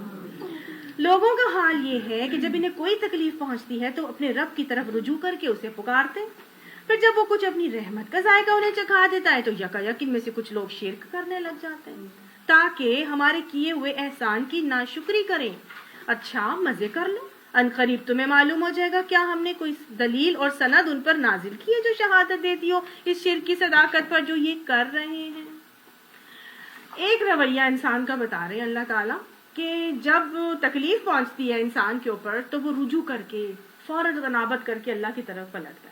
سارے انسان ایسے ہی ہوتے ہیں کہ نہیں ہوتے؟ مشکل آتی ہے، پریشانی آتی ہے، فوراً اللہ کی طرف، اللہ میاں پلیز یہ والی پرابلم ختم کر دیں، اللہ میاں میں نفل پڑھوں گی، میں صدقہ دوں گی، میں اتنا کھانا کھلاؤں گی، میں یہ کروں گی، اللہ کبھی جھوٹ نہیں بولوں گی، اللہ کبھی ایسے نہیں کروں گی، اللہ میاں یہ مصیبت دور کر دے، یہ تکلیف تو دور کر دے، فوراً ہمیں آسانی سے ہمارا یہ کام ختم کرا دے، ہمیں پار لگا دے کسی بھی قسم کی بات میں۔ جب مشکل میں ہم پریشانی میں پھنستے ہیں تو ہم کیا کرتے ہیں؟ اپنے رب کی طرف رجوع کر کے اسے پکارتے ہیں۔ پھر کیا ہوتا ہے؟ اللہ تعالیٰ اس بندے کی دعا بھی قبول کرتا ہے، اور پھر جب کچھ رحمت کا ذائقہ انہیں چکھا دیتا ہے، یعنی اللہ کی طرف سے مشکل ختم ہوتی ہے، رحمت آتی ہے اور مشکل ختم ہو جاتی ہے، تو یکا یک ان میں سے کچھ لوگ پھر شرک کرنے لگ جاتے ہیں۔ شرک کیسے کرتے ہیں؟ ادھر وہ اللہ سے مانگ رہے تھے، اللہ تو یہ کر دے، اللہ تو یوں کر دے، میں کبھی ایسے نہیں کروں گی، میں یوں ہوگا، میں یوں ہوگا، اللہ سے دل میں صبح شام اٹھتے بیٹھتے لیٹتے ہر وقت اللہ سے مانگ رہے ہوتے ہیں، اور پھر جب مشکل ختم ہوتی ہے تو پھر لوگوں کو آگے سے بولنا شروع ہوتے ہیں، ہاں میں نے اتنی دعا کی تھی، ہاں میں نے اتنا یہ کیا تھا، اس کی پلاننگ ایسے کی تھی، ہاں مجھے فلانا بندہ مل گیا، اس طرح میں نے کیا اور ہمارا یہ کام ہو گیا، ہمیں ڈاکٹر بہت اچھا مل گیا، ہے کہ نہیں؟ میری بیٹی کا رشتہ نہیں ہو رہا، میری بیٹی کا رشتہ نہیں ہو رہا، مجھے تسبیحات وظائف پتہ نہیں کیا کیا میں کرے جا رہی ہوں، اور پھر کیا ہوتا ہے؟ اللہ میاں جلدی کوئی رشتہ بھیج، کوئی رشتہ بھیج، کوئی بھی اس طرح کی دعا کر رہی ہوں، اور اس کے بعد جب رشتہ ہو جاتا ہے تو ہاں وہ بڑے اچھے لوگ تھے، وہ انہوں نے بتایا تھا مجھے، اور وہاں سے ہم لوگ گئے اور سارا کچھ آسان ہو گیا۔ اس میں اللہ کہاں گیا؟ کیا کرتے ہیں تاکہ ہم یکا یک ان میں سے لوگ کچھ شرک کرنے لگ جاتے ہیں۔ کیا شرک تھا اس میں؟ دوسروں کو اس کا سبب بنا دیا۔ مسبب الاسباب کون تھا؟ اللہ۔ وہ بندہ تو اللہ نے سبب بنا کے بھیجا تھا، جنہوں نے وہ رشتہ ہم کو دکھا دیا تھا۔ آج وہ اللہ تو گیا غائب، کس کو نام آ گیا؟ وہ جس بندے نے ہمیں ان لوگوں کا بتایا تھا نا، سارا کا سارا شرک اس بندے کے اوپر آ گیا۔ یہ اللہ تعالی ہمیں کہہ رہا ہے تاکہ ہمارے کیے ہوئے احسان کی ناشکری کریں۔ احسان کیا تھا اللہ نے، مسبب الاسباب تھا، وہ سبب بنایا اس نے ہمارے لیے، چاہے ہمارے والدین کوئی ہمارے لیے اسباب بنا دیا ہو، لیکن ہم کیا کر رہے ہوتے ہیں؟ اللہ کے احسان کی ناشکری کر رہے ہوتے ہیں۔ تکلیف بھی دیتا اللہ ہے، ختم بھی اللہ ہی کرتا ہے، لیکن ہمارا رویہ بالکل اپوزٹ ہو جاتا ہے۔ اللہ تعالیٰ اس رویے کو ناشکری کا رویہ کہہ رہے ہیں۔ جب اللہ تعالیٰ کی طرف سے کوئی تکلیف پریشانی آتی ہے تو انسان کی آزمائش کے لیے ہوتی ہے، اور اللہ تعالیٰ ہمیشہ 4 طریقے سے آزماتے ہیں۔ کچھ دے کر آزماتے ہیں، کچھ لے کر آزماتے ہیں، کبھی دینے کے بعد لے کر، اور کبھی نہ دینے کے بعد دے کر۔ تو یہ 4 طریقے ہیں آزمائش کے۔ پہلا طریقہ یہاں پہ بتایا جا رہا ہے، تکلیف آ جاتی ہے، ٹھیک ہے، یعنی کہ مصیبت، کوئی پریشانی آ گئی۔ دوسرا رویہ کیا ہے کہ وہ پریشانی دور ہو گئی، اللہ کی نہ دینے کے بعد دے دیا اللہ تعالیٰ نے، ٹھیک ہے۔ تو اللہ تعالیٰ کوئی رویہ ہے جو ہم سے ایکسپیکٹ کرتے ہیں، اور کچھ رویے ہیں جو نہیں ایکسپیکٹ کرتے۔ جو رویہ ایکسپیکٹ نہیں کرتے وہ کون سا رویہ ہے؟ کہ اللہ تعالیٰ کی ناشکری نہ کی جائے، اللہ تعالیٰ کے ساتھ شرک نہ کیا جائے۔ جب ہم نے تکلیف میں اللہ تعالیٰ کی طرف رجوع کیا تھا، تو جب نعمت ملی ہے تو پھر بھی کیا کرنا ہے؟ اللہ ہی کی طرف رجوع کرنا۔ جب نعمت چھینی تھی تو صبر کر رہے تھے، رجوع کر رہے تھے، ذکر کر رہے تھے، حاجت روائی کر رہے تھے، تو پھر جب نعمت ملے گی تو پھر بھی صبر کرنا ہے، ذکر کرنا ہے، شکر کرنا ہے، اور اللہ کی دی ہوئی نعمت کے اوپر شکر کا عملی طریقہ کیا ہے کہ اس نعمت کو اللہ کے راستے میں، اللہ کی مرضی کے مطابق، اللہ کی رضا کے لیے خرچ اور استعمال کیا جائے، ٹھیک ہے۔ اب آگے اللہ سبحانہ تعالیٰ دوسرا ایک رویہ بتا رہے ہیں کہ جب ہم لوگوں کو رحمت کا ذائقہ چکھاتے ہیں تو وہ اس پر پھول جاتا ہے۔ یعنی پہلے تو ایک تکلیف تھی نا، جو تکلیف کو دور کی رحمت سے، اب کیا ہے کہ اللہ تعالیٰ دے کر آزماتے ہیں۔ دے کر کیسے؟ کہ اللہ تعالیٰ کی رحمت نازل ہوئی، اللہ نے خوب آپ کو پھل لگائے اور خوب عطا کیا، نعمتوں سے نوازا، تو انسان کیا کرتا ہے؟ اس پر پھول جاتا ہے، فخر کرتا ہے، تکبر کرتا ہے، اتراتا ہے، خوش ہوتا ہے کہ نہیں ہوتا؟ اور جب ان کے اپنے کیے کرتوتوں سے ان پر کوئی مصیبت آتی ہے تو یکا یک وہ مایوس ہونے لگتا ہے۔ تو یہاں دوسرا رویہ اللہ تعالیٰ نعمت آزمانے کا بھی بتا رہے ہیں کہ یہ جو نعمت میں تمہیں جب دیتا ہوں تو اس پہ کیا نہیں کرنا، اکڑ کے پھولنا نہیں. Very good. خوش اتنا مت ہو جانا کہ خوشی میں عیش میں یاد خدائی بھول جائے، یا اتنے تیش میں مت آ جانا تکبر میں کہ خوف خدا ہی کو بھول جاؤ. کیا کرو، جب اللہ نعمت دیتا ہے تو اس میں عاجزی آ جائے، صبر بھی کرو کہ اللہ ربی اوزعنی، یاد کر لیجئے وہ دعا حضرت سلیمان علیہ السلام کی کہ اے اللہ تو مجھے قابو میں رکھ، ان اشکر نعمتک التی انعمت علی وعلی والدی. اللہ تو مجھے قابو میں رکھ کہ میں تیرے ان نعمتوں کا جو تو نے مجھ پر اور میرے والدین پر عنایتیں کی، اللہ ان کا میں شکر ادا کر سکوں. ٹھیک ہے، تو گویا جب نعمت آئے تو اکڑنا پھولنا خوش ہونا تکبر اترانا نہیں کرنا، بلکہ کیا کرنا ہے، قابو میں رہنا ہے، صبر بھی کرنا ہے، صبر کر کے اپنے نفس کو قابو میں رکھنا ہے، شکر کرنا ہے. الحمدللہ ھذا من فضل ربی. حضرت سلیمان علیہ السلام کا رویہ یاد ہے، وہ کیا کہہ رہے تھے، ھذا من فضل ربی، یہ تو میرے رب کا فضل ہے، لیبلونی اشکر ام اکفر، تاکہ وہ مجھے آزمائے کہ میں شکر کرتا ہوں کہ کفر کرتا ہوں. جب وہ تخت منگوایا تھا نا انہوں نے ملکہ سبا کا، اور تخت آ گیا تھا وہاں پر، تو فوراً انہوں نے یہ کہا تھا کہ یہ تو میرے رب کا فضل ہے، اور وہ اس لیے اس نے کیا ہے تاکہ وہ مجھے آزما کے دیکھے کہ میں شکر کرتا ہوں یا کفر کرتا ہوں. ٹھیک، تو جب نعمت ملتی ہے اللہ تعالیٰ کی طرف سے تو ہمارا کیا رویہ ہونا چاہیے کہ ہم اکڑیں گے نہیں، فخر تکبر نہیں کریں گے، بلکہ کیا کریں گے، صبر کریں گے، شکر کریں گے، ذکر کر کے الحمدللہ کہ اللہ میرا کوئی کمال نہیں، یہ سب تیرا فضل ہے، یہ سب تیری دین ہے. اور اس کے بعد پھر کیا ہوگا، جب ان کے اپنے کیے کرتوتوں سے ان پر کوئی مصیبت آ جاتی ہے تو وہ یکا یک مایوس ہونے لگتے ہیں. اب اللہ نے تو نعمتوں سے نواز دیا، لیکن پھر کیا ہے، اللہ تعالیٰ نعمت دینے کے بعد لے رہا ہے. ٹھیک ہے، تو یہاں پہ اب اللہ سبحانہ تعالیٰ چوتھا آزمائش کا طریقہ ہمیں بتا رہے ہیں کہ نعمت دینے کے بعد میں لیتا ہوں. کیوں لیتا ہے؟ کیونکہ وہ اس کے اپنے کسب عمل کی بدولت ہے، یعنی اپنے کیے کرتوتوں کی وجہ سے وہ مصیبت اس کے اوپر آئی ہے. اللہ تعالیٰ کی طرف سے مصیبت نہیں آتی. ٹھیک، انسان کے اب انسان یہ مصیبت تیرے اپنے ہاتھوں کی لائی ہوئی ہے. قرآن میں آتا ہے کہ ہمارے اپنے ہاتھوں کی مصیبت آئی ہوتی ہے ہمارے اوپر، اللہ ہمیں مصیبت میں گرفتار نہیں کرتا. تو یہاں اللہ سبحانہ تعالیٰ مجھے اور آپ کو یہ سمجھانا چاہ رہے ہیں کہ جب مشکل آتی ہے تو کیا کرو، اپنے گریبان میں جھانک کے دیکھو، اپنا کڑا محاسبہ کرو، میرا کون سا عمل تھا جس کی وجہ سے یہ تکلیف، یہ مصیبت، یہ وبال مجھ پر آیا ہے. ٹھیک، جب ہم اللہ تعالیٰ کی جب ہم اپنا محاسبہ کریں گے، جب ہم اپنے اعمال کے اوپر جائزہ لیں گے تو آپ یقین کریں ایک نہیں کئی ایسی باتیں ہمیں سمجھ میں آئیں گی کہ واقعی ان کی وجہ سے وہ مصیبت ہمارے اوپر آئی. کئی دفعہ ایسے ہوتا ہے کہ کچھ بھی ہمیں نہیں سمجھ میں آتا کہ میں نے تو ایسا کچھ نہیں کیا، پیچھے چلے جائیں 2 دن پہلے کیا، 4 دن پہلے کیا، 6 دن پہلے کیا ہوا تھا. مکافات عمل ہوتا ہے، جو ہم کرتے ہیں وہی آگے آتا ہے، جو ہم کرتے ہیں وہی آگے آتا ہے. تو یہ چیز ہوتی ہے، اگر ہم نے نہیں کیا تو پیچھے کسی نے کیا ہوگا جس کا وبال ہم سہ رہے ہیں. تو آپ غلط کریں گے تو نسلیں غلط کریں گی، آپ سنور جائیں گے تو نسلیں سنور جائیں گی. تو سم ٹائمز کیا ہوتا ہے، ہمارا نہیں، وہ ہمارے اپنے لائے ہوئے ہاتھ کون سے ہوتے ہیں، ہمارے پیچھے کے ہاتھ. سمجھ آ گئی ہے؟ تو اس پہ ہمیشہ کیا کرنا ہے، اپنا محاسبہ کر کے اپنے گناہوں سے اللہ تعالیٰ کے آگے استغفار کا معاملہ کرنا ہے. تو یکا یک مایوس ہی ہونے لگ جاتے ہیں. مایوس بھی نہیں ہونا، مایوسی کفر ہے. ٹھیک، تو گویا انسان کے مومن کے اوپر کوئی تکلیف آ جائے، چاہے اس کو کانٹا بھی چبھے، حدیث میں آتا ہے نا، تو وہ اس پر صبر کرے تو وہ اس کے لیے گناہوں کو جھاڑنے کا کفارہ ہو جاتی ہے. بخار آ جاتا ہے تو کیا ہوتا ہے، اگر آپ صبر سے اس بخار کو برداشت کریں گے تو اس بخار کی حدت اور تپش اور حرارت سے ہمارے گناہ جھڑ رہے ہوتے ہیں.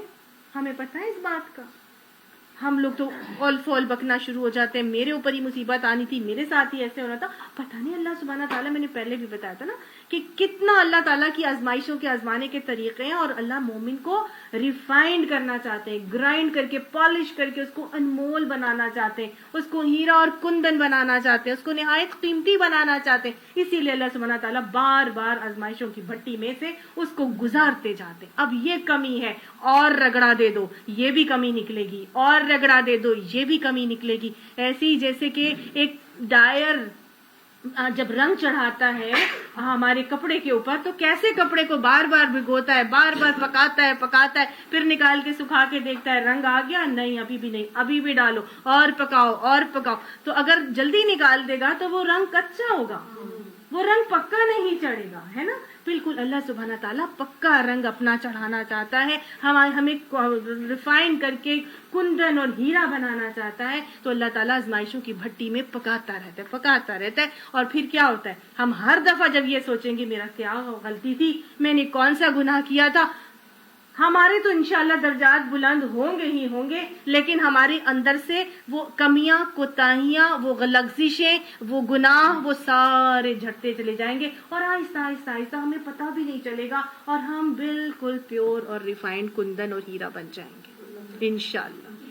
اللہ ہمیں ایسا ہی بنا دے. اللہ ان آزمائشوں پہ ہمیں یہ رویہ اپنانے کی توفیق عطا فرمائے. مایوس نہیں ہونا، مشکل پریشانی آ گئی تو پھر کیا ہوا، تندیے مادے مخالف سے نہ گھبرائیو، یہ تو چلتی ہے تجھے اونچا اڑانے کے لیے. یاد رکھا کریں ہمیشہ اس بات کو، اپنے آپ کو پیش کر دیا کریں اور محاسبہ کیا کریں کہ اللہ تعالیٰ جو کمی کوتاہی ہے اللہ اس کو نکال دے. ہاں یہ غلطی ہوئی تھی، آئندہ نہیں کروں گی. سمجھ آئی ہے نا. انشاءاللہ گریجولی انسان آگے سے آگے بڑھتا چلا جاتا ہے. کیا یہ لوگ دیکھتے نہیں ہیں کہ اللہ ہی رزق کو شادہ کرتا ہے جس کا چاہتا ہے، اور تنگ کرتا ہے جس کا چاہتا ہے. یقیناً اس میں بہت سی نشانیاں ہیں ان لوگوں کے لیے جو ایمان لاتے ہیں. اللہ ہمیں ایمان لانے والا بنا دے. بس رشتہ دار کو اس کا حق دے دو. فآت ذی القربى حقہ والمسکین وابن السبیل. اللہ سبحانہ تعالیٰ یہاں فرما رہے ہیں کہ رشتہ دار کو اس کا حق دے دو، مسکین اور مسافر کو بھی اس کا حق دے دو.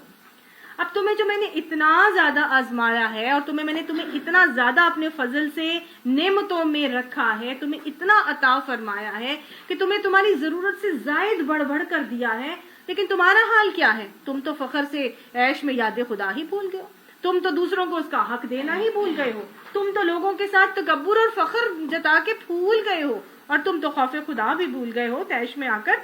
لہٰذا اللہ تعالیٰ نے کہا آپے میں رہو، اور آپے میں رہ کے کیا کرو، یہ جو تمہاری ضرورت سے زائد میں نے عطا کیا ہے نا، یہ اس لیے عطا کیا ہے کہ رشتہ داروں کو ان کا حق دینا ہے، مسکینوں کو ان کا حق دینا ہے، اور جو مسافر ہیں راہ خدا میں چل رہے ہیں ان کو بھی ان کا حق دینا ہے. اور ہم جب کسی کی ہیلپ کریں گے نا تو کبھی بھی یہ سوچ کر نہیں کریں گے کہ جی ہم اس کے اوپر کوئی احسان کر. یہ جو تمہیں تمہاری ضرورت سے زائد دیا ہے اس لیے دیا ہے کہ ان کو ان کے حق پہنچاؤ. یہاں پر سمجھنے کی بات یہ ہے کہ اللہ تعالیٰ یہ بتانا چاہ رہے ہیں کہ یہ تم کو احسان نہیں ان کے اوپر کر رہے، یہ ان کا حق ہے جو تم ان کو دو گے. اور آپ دیکھیے جب انسان یہ سوچ لیتا ہے نا کہ یہ اس کا حق ہے جو میں اس کو دے رہا ہوں، تو اس کے کرنے کے انداز میں، دینے کے انداز اور رویے میں بہت چینج آ جاتا ہے، اس میں عاجزی آ جاتی ہے.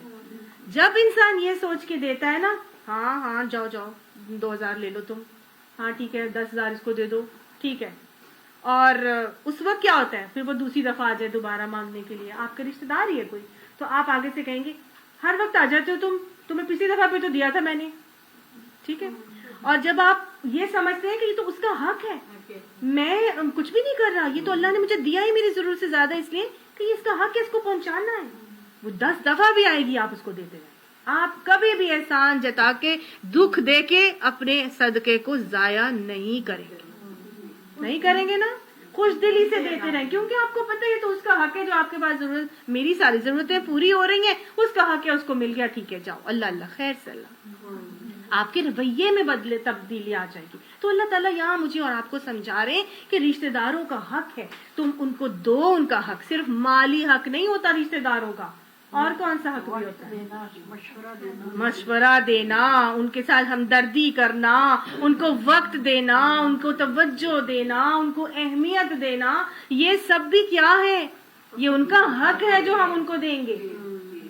ہم سمجھتے ہیں کہ ہم ان کے اوپر کوئی احسان کرتے ہیں اگر ہم ان کے ساتھ ہمدردی کرتے ہیں یا ہم ان کے ساتھ کوئی اچھا معاملہ کرتے ہیں، نہیں، یہ ان کا حق ہے۔ اگر ہم نہیں دے رہے ہیں تو الٹا ہم وبال میں گرفتار ہو جائیں گے۔ صحیح؟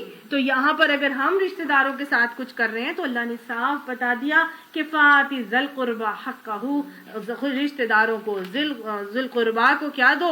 ان کا حق دے دو، مسکین کو بھی ان کا حق دو، اور ان کے ابن السبیل جو ہیں ان کو بھی، مسافر ہیں ان کو بھی ان کا حق دے دو۔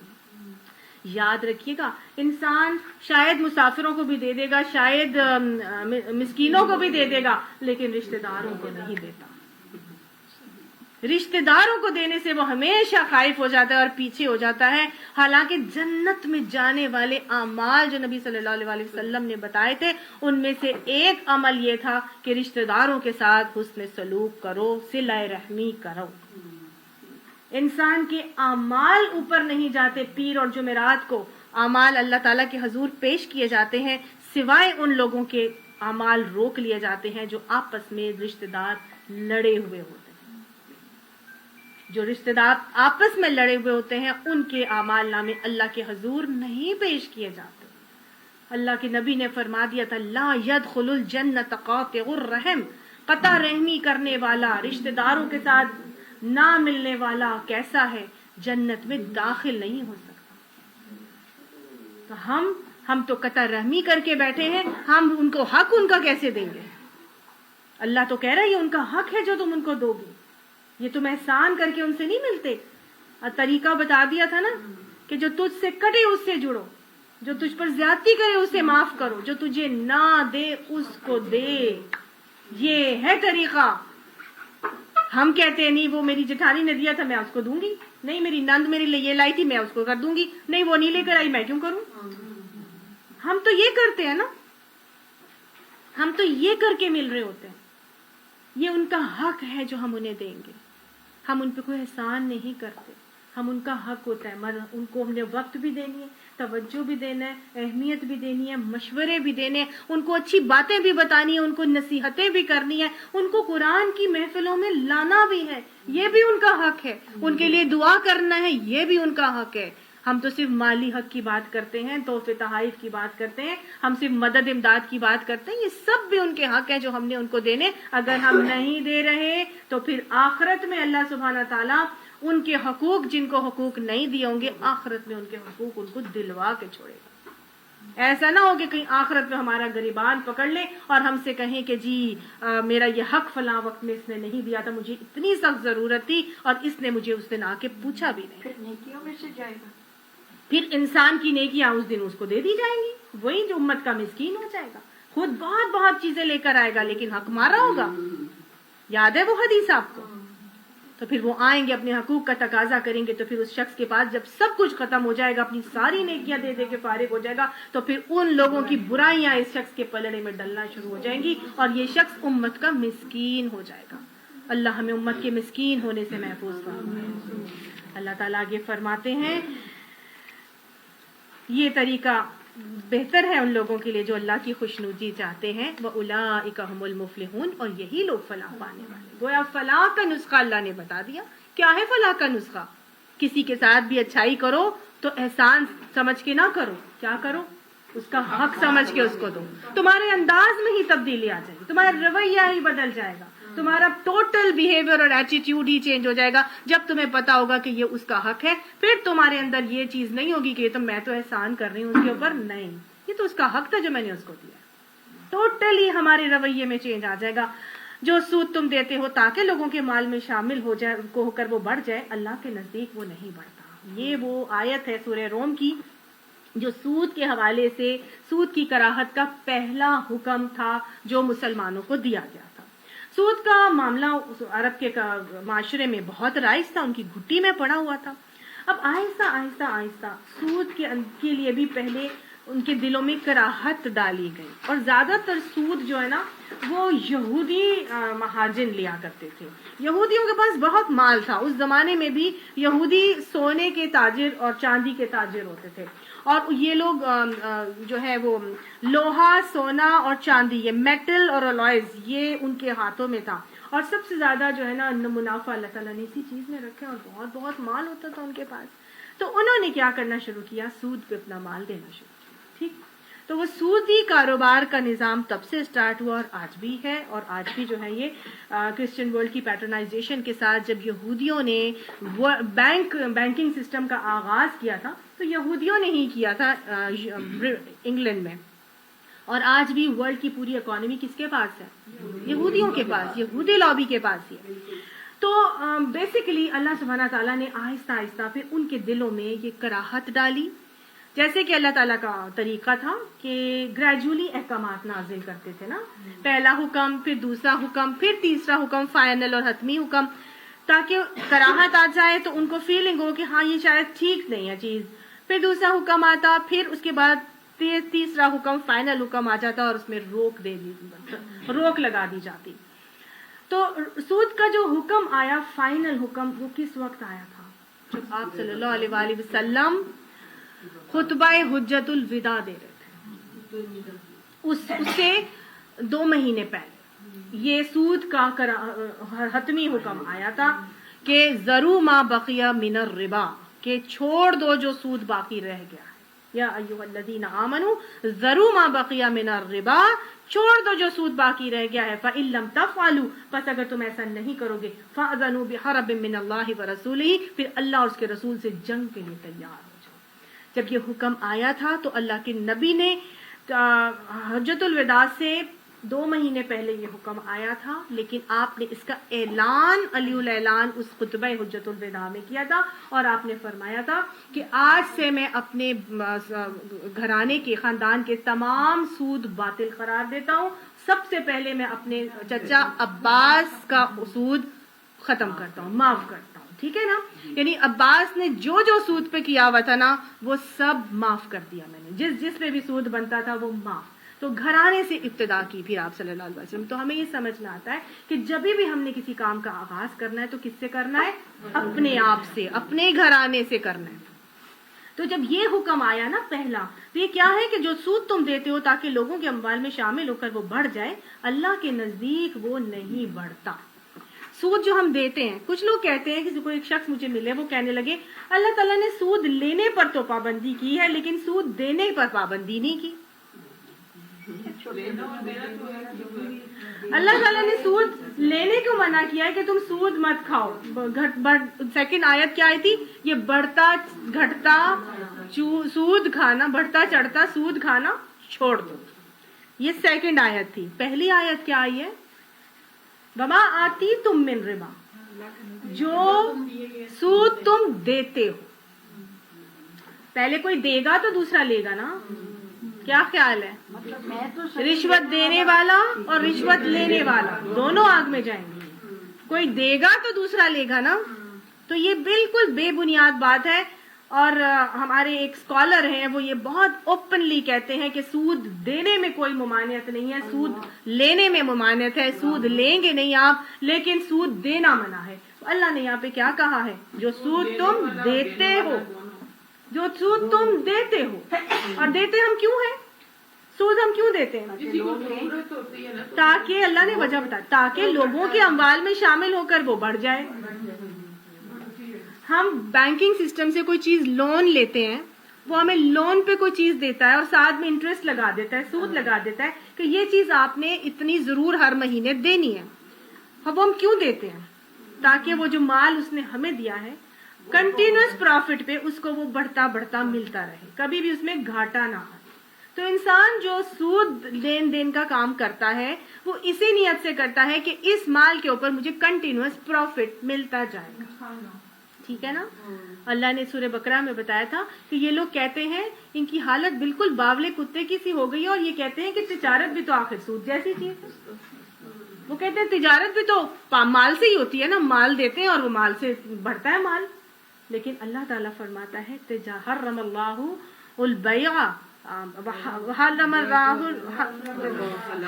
وحل اللہ البیع وحرم الربا کہ اللہ نے تجارت کو حلال کیا ہے اور سود کو حرام.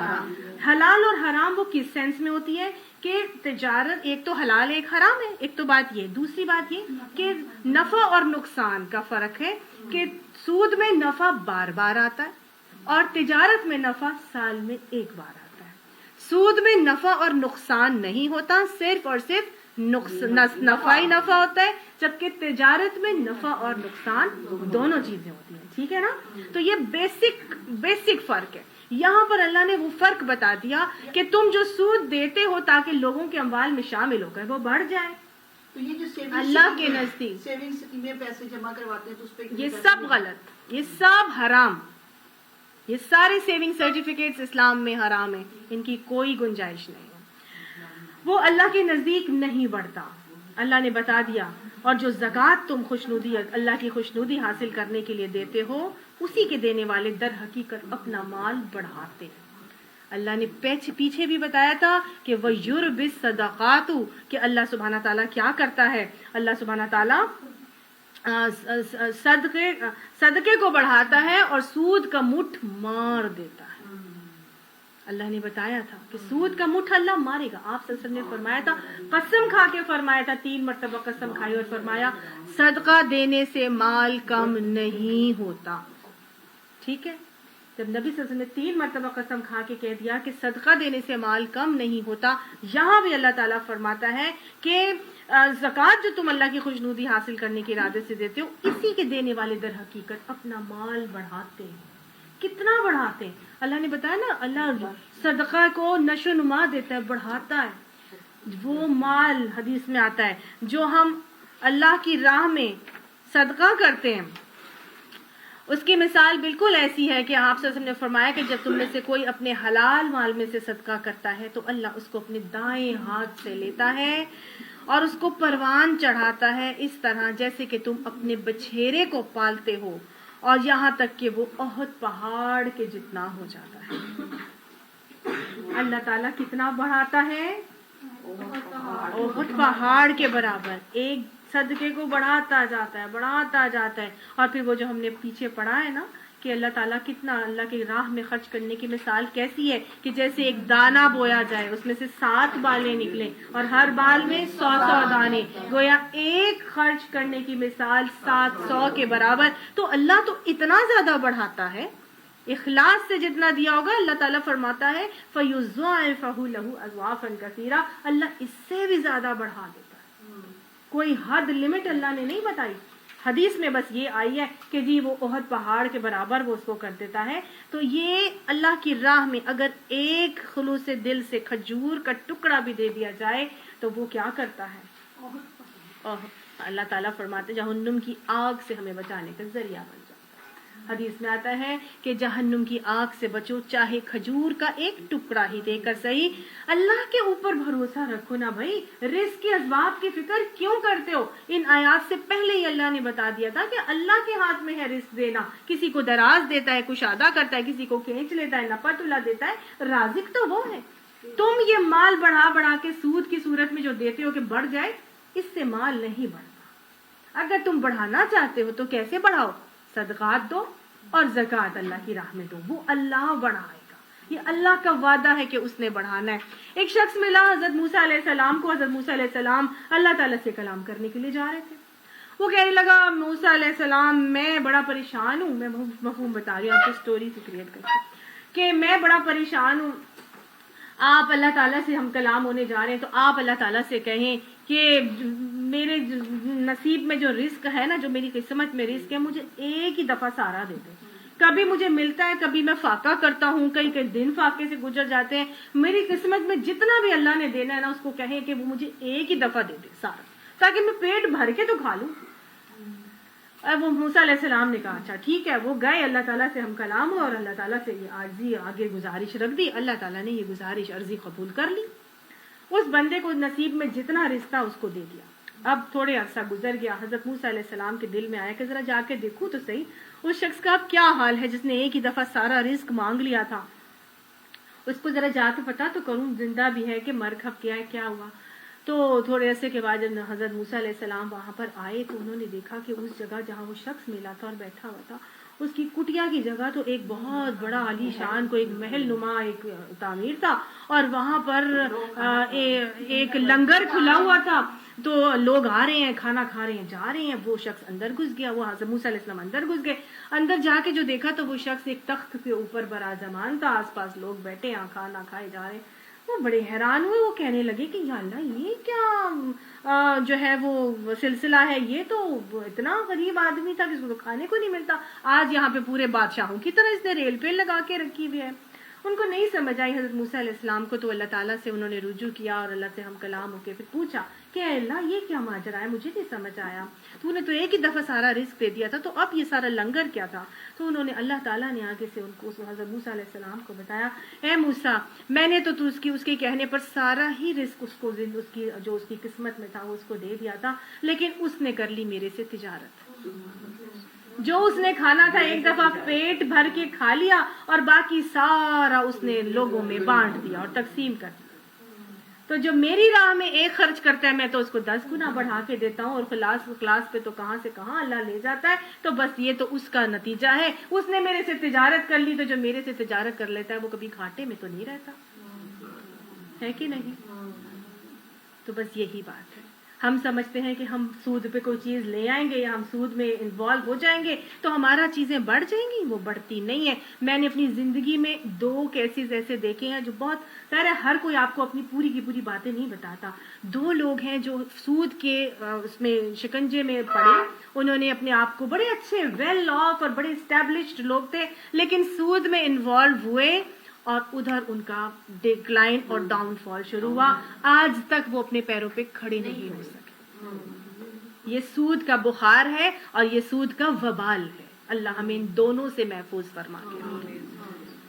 یہ سود سے اپنے پیسے کو جب پتہ چل جائے, جیسے ہی علم ہو جائے, سود سے نکال لیجئے, اپنے آپ کو نکال لیجئے, اپنے بچوں کو نکال لیجئے, اپنے مال کو نکال لیجئے. اس کے قید, اس کے شکنجے سے اپنے آپ کو آزاد کر لیں. اللہ مال کون سا بڑھاتا ہے؟ جو اللہ کی راہ میں اخلاص سے دیا جاتا ہے, پاک مال دیا جاتا ہے, زکوٰۃ دی جاتی ہے اور صدقات اللہ کی راہ میں دی جاتے ہیں, صرف وہی بڑھتے ہیں. سود والا مال کبھی بھی نہیں بڑھتا, ہمیشہ وہ ڈبوتا ہی ہے. اللہ ہی ہے جس نے تم کو پیدا کیا, پھر تمہیں رزق دیا, پھر وہ تمہیں موت دیتا ہے, پھر تمہیں زندہ کرے گا. کیا تمہارے ٹھہرائے ہوئے شریکوں میں کوئی ایسا ہے جو ان میں سے کوئی یہ کام بھی کرتا ہو؟ پاک ہے وہ, اور وہ بہت بالا برتر ہے اس شرک سے جو یہ لوگ کرتے ہیں. خشکی اور تری میں فساد برپا ہو گیا ہے لوگوں کے اپنے ہاتھوں کی کمائی سے, تاکہ مزہ چکھائے ان کو ان کے بعض اعمال کا, شاید کہ وہ باز آ جائیں. خشکی اور طریقے میں فساد برپا ہو گیا ہے. ظہر الفساد فی البر والبحر. خشکی اور تری میں فساد کیسے برپا ہوا؟ بما کسبت ایدی الناس, لوگوں کے اپنے ہاتھوں کی وجہ سے. ہم سورہ روم پڑھ رہے ہیں, اس کی سٹارٹنگ اور بگننگ میں کیا تھا؟ ہم نے اس زمانے کے پالیٹکس کو ڈسکس کیا تھا نا, کیسے روم پر وہ قبضہ کیا گیا. خسرو پرویز نے کتنا مارا, کتنے قتل و غارت ہوئی, کیسے جا کے اس کے بیٹوں کو اس کی آنکھوں کے سامنے ذبح کیا, پھر اس کو سولی پہ چڑھا دیا. پھر فوکاس کے اوپر یہ چلا گیا, ہرکیولیس چلا گیا, ہرکیولیس نے جا کے اس کے ساتھ یہی کام کیا. تو یہ فساد اور فتنہ نہیں تو اور کیا تھا؟ کتنے لوگ یہودی 26,000 اس میں شامل ہوئے, ایک دوسرے کو مار رہے ہیں, خون کے بازار گرم کیے ہوئے, کھوپڑیوں کے مینار لگائے ہوئے. یہ سب کیا تھا؟ یہ اللہ کا حکم تھا؟ نہیں, یہ ان کے اپنے ہاتھوں کی کمائی تھی. یہ سب دنیا بنانے کے چکر تھے. یہ سب ظاہری چیزوں کو دیکھ کے آگے سے آگے بڑھ جانے کا شوق تھا کہ نہیں تھا؟ پڑھ چکے ہیں نا ہم اس چیز کو.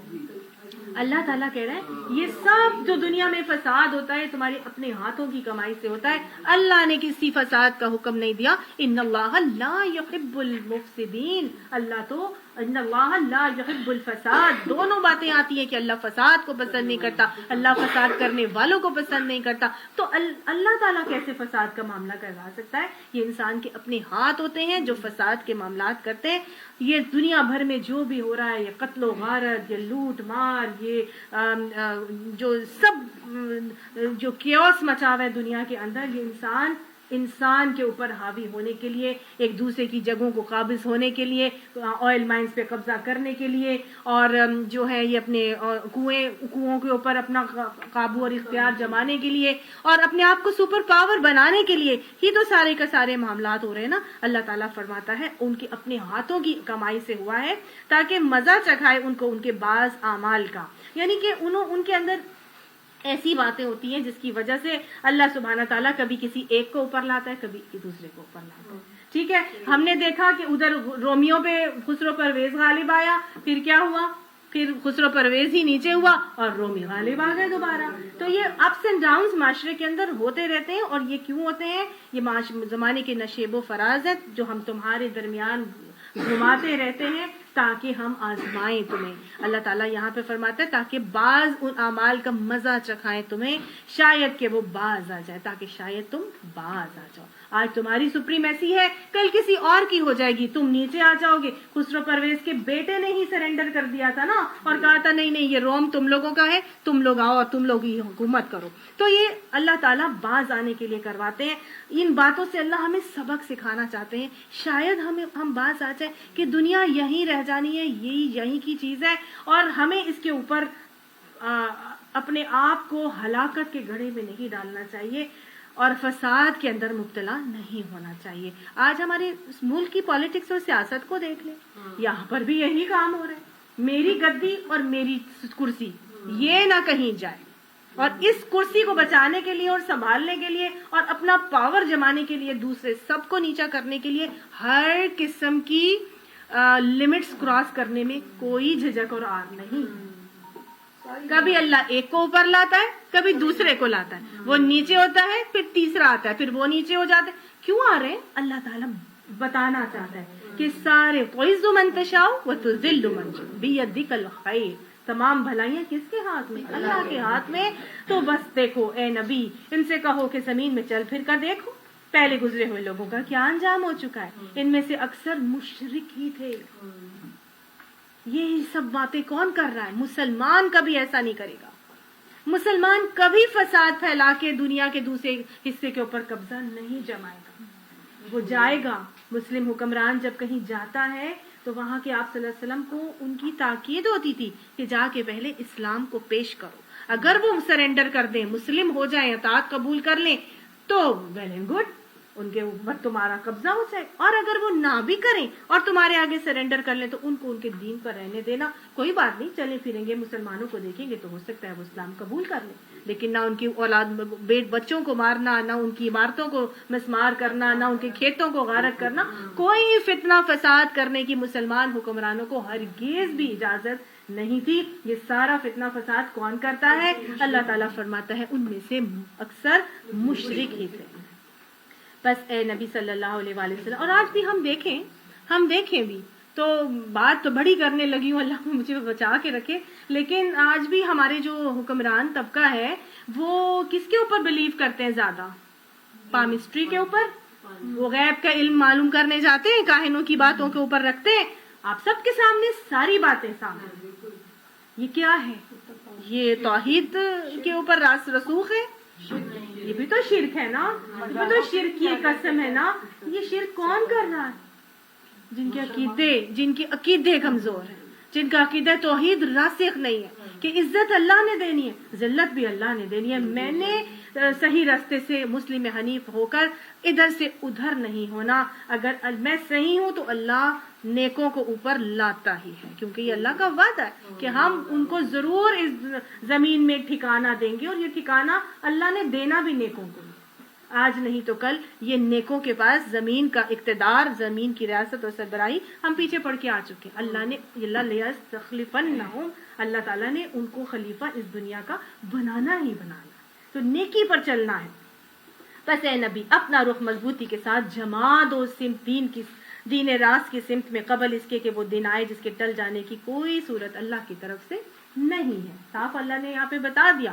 اس دن لوگ پھٹ کر ایک دوسرے سے الگ ہو جائیں گے. جس نے کفر کیا اس کے کفر کا وبال اسی پر ہے، اور جن لوگوں نے نیک عمل کیا ہے وہ اپنے ہی لیے فلاح کا راستہ صاف کر رہے ہیں تاکہ اللہ ایمان لانے والوں کو اور عمل صالح کرنے والوں کو اپنے فضل سے جزا دے. یقیناً وہ کافروں کو پسند نہیں کرتا. سمجھ میں آ گئی؟ اس کی نشانیوں میں سے یہ ہے کہ وہ ہوائیں بھیجتا ہے بشارت دینے کے لیے اور تمہیں اپنی رحمت سے بہرہ مند کرنے کے لیے، اور اس غرض کے لیے کہ کشتیاں اس کے حکم سے چلیں اور تم اس کا فضل تلاش کرو اور اس کے شکر گزار بنو۔ اللہ نے اپنی ایک اور نشانی کا تذکرہ یہاں پر کیا، اور وہ نشانی کیا ہے؟ ہوائیں۔ ہوائیں اللہ کی ایک ایسی مخلوق ہے، ایک ایسی نشانی ہے کہ آپ یہ کہتے کہ یہ کیسی چیز ہے، یہ کیسی تخلیق ہے، نہ اس کا کوئی وزن ہے، نہ اس کا کوئی رنگ ہے، نہ اس کی کوئی خوشبو ہے، نہ اس کا کوئی ٹیسٹ ہے، نہ ذائقہ ہے، نہ اس کو نہ یہ ہمیں نظر آتی ہے، کچھ بھی تو نہیں ہے اس کے اندر، لیکن پھر بھی یہ کیا ہے؟ یہ ایسی تخلیق ہے کہ جب چلتی ہے تو کیا کیا کام کر کے جاتی ہے۔ اللہ سبحانہ تعالیٰ کی ایک مخلوق کبھی بھی ایک کام نہیں کرتی۔ ہم بارہا پڑھ چکے، سورج کو پڑھ لیا، چاند کو پڑھ لیا، ستاروں کو پڑھ لیا، ہم نے کتنی چیزوں کو پڑھ لیا، کشتی کو پڑھ لیا، سمندر کو پڑھ لیا، ہم نے کتنی ساری چیزوں کو پڑھا، ہم نے شہد کی مکھی کو پڑھا، ہم نے مکڑی کو پڑھا، ہم نے چیونٹی کو پڑھا، ہم نے کتنی تخلیقات اللہ تعالیٰ کی پڑھی، اور ہم نے دیکھا کہ ایک تخلیق کبھی بھی ایک کام نہیں کرتی۔ ایک تخلیق کئی مفید کام انجام دیتی ہے۔ اللہ کی ایک نشانی کو بھی دیکھ لیں تو اللہ کی پہچان کے لیے کافی ہو جائے۔ اللہ ہمیں ایسی بصیرت کی نگاہ عطا فرماتے ہیں۔ اب یہاں پہ اللہ تعالیٰ فرماتا ہے کہ یہ جو ہوائیں چلتی ہیں یہ کیا کیا کرتی ہیں؟ بشارت دیتی ہیں، اپنی رحمت سے تمہیں بہرہ مند کرتی ہیں، یعنی خوشخبریاں دیتی ہیں۔ جب ہوا چلتی ہے تو کس چیز کی خوشخبری آتی ہے؟ بارش کی آتی ہے، اور اچھے موسم کی۔ ویری گڈ، موسم اچھا ہو جاتا ہے، پلیزنٹ ہو جاتا ہے، ٹھنڈک ٹھنڈک سی محسوس ہوتی ہے، اور اپنی رحمت سے بہرہ مند کرنے کی، یعنی کہ اب تمہارے اللہ تعالیٰ کی رحمت بارش کی شکل میں بھی نازل ہونے والی ہے۔ یہ بھی اللہ تعالیٰ یہ تخلیق ہمیں بتاتی ہے، اور اس غرض کے لیے بھی کہ کشتیاں اس کے حکم سے چلیں، یعنی جس رخ پہ ہوا چلتی ہے اسی رخ پہ کشتیاں آرام سے سفر کرتی ہیں، اور تم اس کا فضل تلاش کرو اور اس کے شکر گزار بنو۔ ہم نے تم سے پہلے رسولوں کو ان کی قوم کی طرف بھیجا اور وہ ان کے پاس روشن نشانیاں لے کر آئے، پھر جنہوں نے جرم کیا ان سے ہم نے انتقام لیا، اور ہم پر یہ حق تھا کہ ہم مومنوں کی مدد کریں۔ اللہ مومنوں کی مدد کرے گا، اور اس کا وعدہ ہے کہ اللہ کا حق ہے کہ مومن کی مدد کرے گا، وہ اسی کو اوپر لے کر آئے گا اور باقی سب کو اللہ تعالیٰ نیچے کر دے گا۔ لہٰذا کیا کرنا ہے؟ قائم ہو جانا ہے، اپنے رخ کو اسی سمت کی طرف جما دینا ہے جو اللہ ہی کی طرف ہم کو لے کر جاتی ہے۔ اللہ ہی ہے جو ہواؤں کو بھیجتا ہے۔ اب اسی چیز کی تشریح یہاں پر اللہ تعالیٰ ہمیں بتا رہے ہیں کہ ہواؤں کو جب وہ بھیجتا ہے تو وہ ہوائیں کرتی کیا ہے۔ یہ جو ہوائیں چلتی ہیں جب اللہ کی طرف سے آتی ہے تو ابھی ہم نے پڑھا تھا نا کہ وہ بشارت دینے کے لیے اور اللہ کی رحمت کو لا کے بہرہ مند کرواتی ہے، ہم کو بتاتی ہے کہ اللہ کی رحمت آنے والی ہے۔ تو جب یہ ہوائیں چلتی ہیں تو پھر ہوتا کیا؟ وہ بادل اٹھا لیتی ہیں اور وہ ان بادلوں کو آسمان میں پھیلا دیتا ہے، اور یہ آسمان میں پھیلانا بھی اللہ کی ہواؤں کے ذریعے ہی ہوتا ہے۔ پھر جس طرح چاہتا ہے انہیں ٹکڑیوں میں تقسیم کر دیتا ہے۔ پھر تو دیکھتا ہے کہ بارش کے قطرے بادل سے ٹپکے چلے آتے ہیں۔ یہ بارش جب وہ اپنے بندوں میں سے جن پر چاہتا ہے برساتا ہے تو یکا یک وہ خوش و خرم ہو جاتے ہیں، حالانکہ اس کے نزول سے پہلے وہ مایوس ہو رہے تھے۔ دیکھو اللہ کی رحمت کے اثرات کہ مردہ پڑی ہوئی زمین کو وہ کس طرح جلا اٹھاتا ہے۔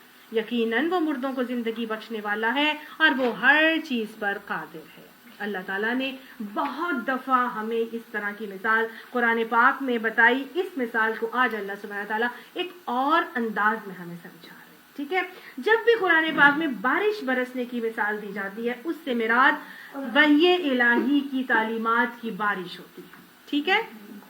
اللہ کی وحی الہی رحمت بن کر بارش کی شکل میں جب مردہ نفوس کے اوپر پڑتی ہے تو پھر جیسے بارش پڑے اور نباتات اور کھیتیاں اگاتی ہیں، زمین پر پڑے تو ایسے اگتی ہیں، اس طرح ہمارے مردہ دلوں کی زمینوں پر جب مردہ نفوس کے اوپر جن کے نفس لوامہ مردہ ہو گئے ہوتے ہیں ان پر قرآن کی آیات کی بارش برستی ہے تو ان کے نفس لوامہ کیا ہو جاتے ہیں؟ جاگ جاتے ہیں، زندہ ہو جاتے ہیں، ٹھیک ہے؟ اور ان کی زندگی کی وجہ سے اب ان کے اعمال صالحہ کی کھیتیاں گرو کرنا شروع ہو جاتی ہیں، ٹھیک ہے نا؟ تو بیسیکلی یہاں پر اللہ سبحانہ تعالیٰ مجھے اور آپ کو ایک پیغام دے رہے ہیں اور اس میں ایک سبق دیا جا رہا ہے۔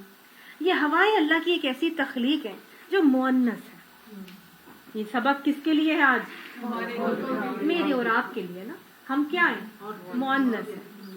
آپ کو معلوم ہے کہ قرب قیامت میں دین کا ریوائول، آج اینڈ آف ٹائمز کا دور ہے اور دنیا اس نہج پر آ گئی ہے کہ جب اب ختم ہونے کا سارے آثار، ساری نشانیاں 150 چھوٹی نشانیاں پوری ہو چکی ہیں، قرب قیامت کی 10 بڑی نشانیاں رہ گئی ہیں. ٹھیک ہے، تو ہم اینڈ آف ٹائمز میں داخل ہو چکے ہیں. تھرڈ ٹیمپل بننے جا رہا ہے بیت المقدس میں، وہ ان کے ہاتھوں میں چلا گیا ہے. اینی ٹائم دجال کا ظہور، امام مہدی کا ظہور، یہ سب کچھ شروع ہو جائے گا اور یہ ون آفٹر دا ادر ساری 10 نشانیاں آنا شروع ہو جائیں گی. حضور کی حدیث کے مطابق قرب قیامت میں دین ہر گھر میں پہنچے گا. اور قرب قیامت میں یہ آپ صلی اللہ علیہ وسلم کی ایک اور حدیث کے حوالے سے کہ پہلے کس کا دور آئے گا؟ پہلے میرا دور ہے نبوت کا، پھر اس کے بعد خلافت کا دور ہے، پھر خلافت کے بعد جو ہے خلافت راشدہ ہے، پھر اس کے بعد جو ہے جبر کا دور آ جائے گا، پھر جبر کے دور کے بعد خلافت علی منہاج النبوت کا دور ہوگا. آج خلافت علی منہاج النبوت کا دور شروع ہونے والا ہے. خلافت علی منہاج النبوت کس کو کہا جاتا ہے؟ کہ نبوت کے منہج پر خلافت آئے گی. جیسے نبوت کے بعد خلافت آئی تھی نا، اسی طرح. تو نبوت کا منہج کیا تھا؟ آپ صلی اللہ علیہ وسلم کو نبوت عطا کی گئی. اس وقت پہلا حضور صلی اللہ علیہ وسلم کا پہلا قدم کس نے بڑھایا تھا؟ پہلا قدم کس نے بڑھایا تھا؟ ویری گڈ، حضرت خدیجہ نے. پہلا خون کس کا بہا تھا؟ حضرت سمیہ کا. یاد رکھیے یہ دونوں خواتین ہیں. آج دنیا میں سائنٹیفک ریسرچ کے حوالے سے پتہ چلتا ہے کہ سائنٹیفک تو نہیں، ریسرچ بتاتی ہے کہ آدھی پاپولیشن خواتین کے اوپر ہے مشتمل. اور کسی بھی پازیٹیو یا نیگیٹو چینج کو لانے کے لیے آدھی پاپولیشن کا ایک کام کر لینا میرا خیال ہے وہ تبدیلی لانے کے لیے کافی ہوتا ہے کہ نہیں ہوتا؟ آج قحط الرجال ہے، مرد کم ہو چکے ہیں. یہ سارا بوجھ کس کے کندھے پر ہے دین کو پھیلانے کا؟ آج میرے اور آپ کے اوپر ہے، عورتوں کے اوپر ہے. دین کا ریوائول آج کس سے ہونا ہے؟ عورتوں کے ذریعے سے ہونا ہے. ہم دیکھتے ہیں اللہ تعالیٰ نے یہاں پر اتنی مثالوں میں عورتوں کو لے کے اللہ سبحانہ تعالیٰ نے اپنے حق کے بعد جس کا حق رکھا وہ کون ہے؟ والدین. والدین میں کس کا حق زیادہ ہے؟ 3 گنا ماں کا. گویا اللہ کے حق کے بعد کون امپورٹنٹ ہے؟ ماں، جو کہ ایک عورت ہے. ہمیں اپنے آپ کو کمزور ہرگز بھی نہیں محسوس کرنا. آج فیمنزم کا دور ہے، عورت کو ہر جگہ پہ لا کے کھڑا کر دیا گیا ہے. صرف اور صرف انداز کو بدلنے کی ضرورت ہے، منہج اور طریقے کو بدلنے کی ضرورت ہے. آج عورتیں ہر فیلڈ میں جائیں، سب کچھ کریں، لیکن پردے میں اس انداز سے کریں جو دین ہمارا سکھاتا ہے. اس انداز سے نہیں جو دور جدید ہمیں سکھا رہا. دور جدید گلوبلائزیشن کا دور ہے اور وہ ہمیں کہتا ہے کہ جی کسی کی ماننے کی ضرورت نہیں ہے، بس جو دل میں آتا ہے بس وہی کرو. Dominant culture will rule the world. Humanity is more than ritual. دین کو ان چیزوں کی کوئی ضرورت نہیں ہے. پردہ وردہ یہ 4 دیواری پھینکو، اس کو نکال کر اپنی مرضی سے ہم جو مرضی کریں گے. پیچھے پڑا تھا نا سورہ عنکبوت میں کہ جو دوسروں کو اللہ کے علاوہ کسی اور کو اپنا ولی اور سرپرست بناتے ہیں ان کی مثال مکڑی کے جیسی ہے. اور مکڑی اپنا گھر بناتی ہے. اتخذت بیتن ان اوہن البیوت لبیت العنکبوت. سب سے کمزور گھر کس کا ہوتا ہے؟ مکڑی کا. تو آج عورت باہر تو نکل آئی، اتنی کانفیڈنٹ ہو گئی، اوور کانفیڈنٹ، اور اب کہتی ہے کہ میں سب کچھ کر لوں گی، مجھے کسی میل پارٹنر کی ضرورت نہیں ہے. نتیجتاً ڈیورس، فیملی سسٹم ختم. وہ کہتی ہے میں سنگل پیرنٹ ہو کے میں اپنے بچے کی بات سب کچھ کر لوں گی. مکڑی کا گھر ایسا ہی تھا کہ نہیں تھا؟ اور زیادہ تر آج بروکن ہومز آ رہے ہیں. وہ عورت کہتی ہے میں سب کچھ کر لوں گی، مجھے میل پارٹنر کی ضرورت نہیں ہے. ہمیں اس نہج کو چینج کرنا ہے، اس انداز فکر کو چینج کرنا ہے. آج ہم نے اپنی بیٹیوں کو پڑھانا ہے. آج ہم نے اپنی بیٹیوں کو، اپنی نسلوں کو لے کر آنا ہے اس چیز کے اندر. ہم نے خود آگے بڑھنا ہے. ہم پیچھے رہ گئے تو یقین مانیے دین کا ریوائول نہیں ہو سکے گا. دین کا ریوائول ہونا ہے. اللہ ہمیں اس میں اپنا کردار ادا کرنے کی توفیق عطا فرمائے. اور اللہ سبحانہ تعالیٰ اس ریوائول میں آج میں اور آپ چوزن ونز ہیں. اپنی اپنی اہمیت کو محسوس کریں، اپنی اپنی اہمیت کو محسوس کریں. خود بھی پڑھیں، بچوں کو بھی پڑھائیں، آگے جائیں، دین کو لے کے آگے بڑھیں.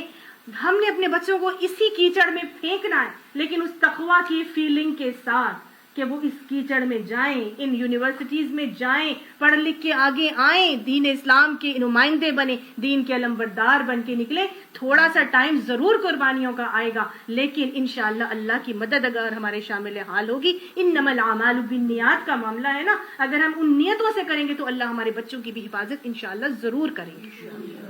آج لوگ پریشان ہیں, مائیں پریشان ہیں, ہم اپنے بچوں کو پڑھائیں کہ نہ پڑھائیں, ہم اپنی بیٹیوں کو یونیورسٹیز میں بھیجیں کہ نہ بھیجیں, کیسے نہیں بھیجیں, ہم کیسے آگے بڑھیں گے اگر ہم نہیں کر سکیں گے. مرد تو آج کچھ کر ہی نہیں رہے, وہ تو ایک پیسے کمانے کی مشین ہے, وہ ATM مشین ہے. اولاد آتی ہے, ابو اتنے پیسے چاہیے, اتنے میرے بینک میں ٹرانسفر کرا دیں, اتنے مجھے دے دیں, مجھے مطلب باپوں کے ساتھ تو اب بات ہی نہیں ہے.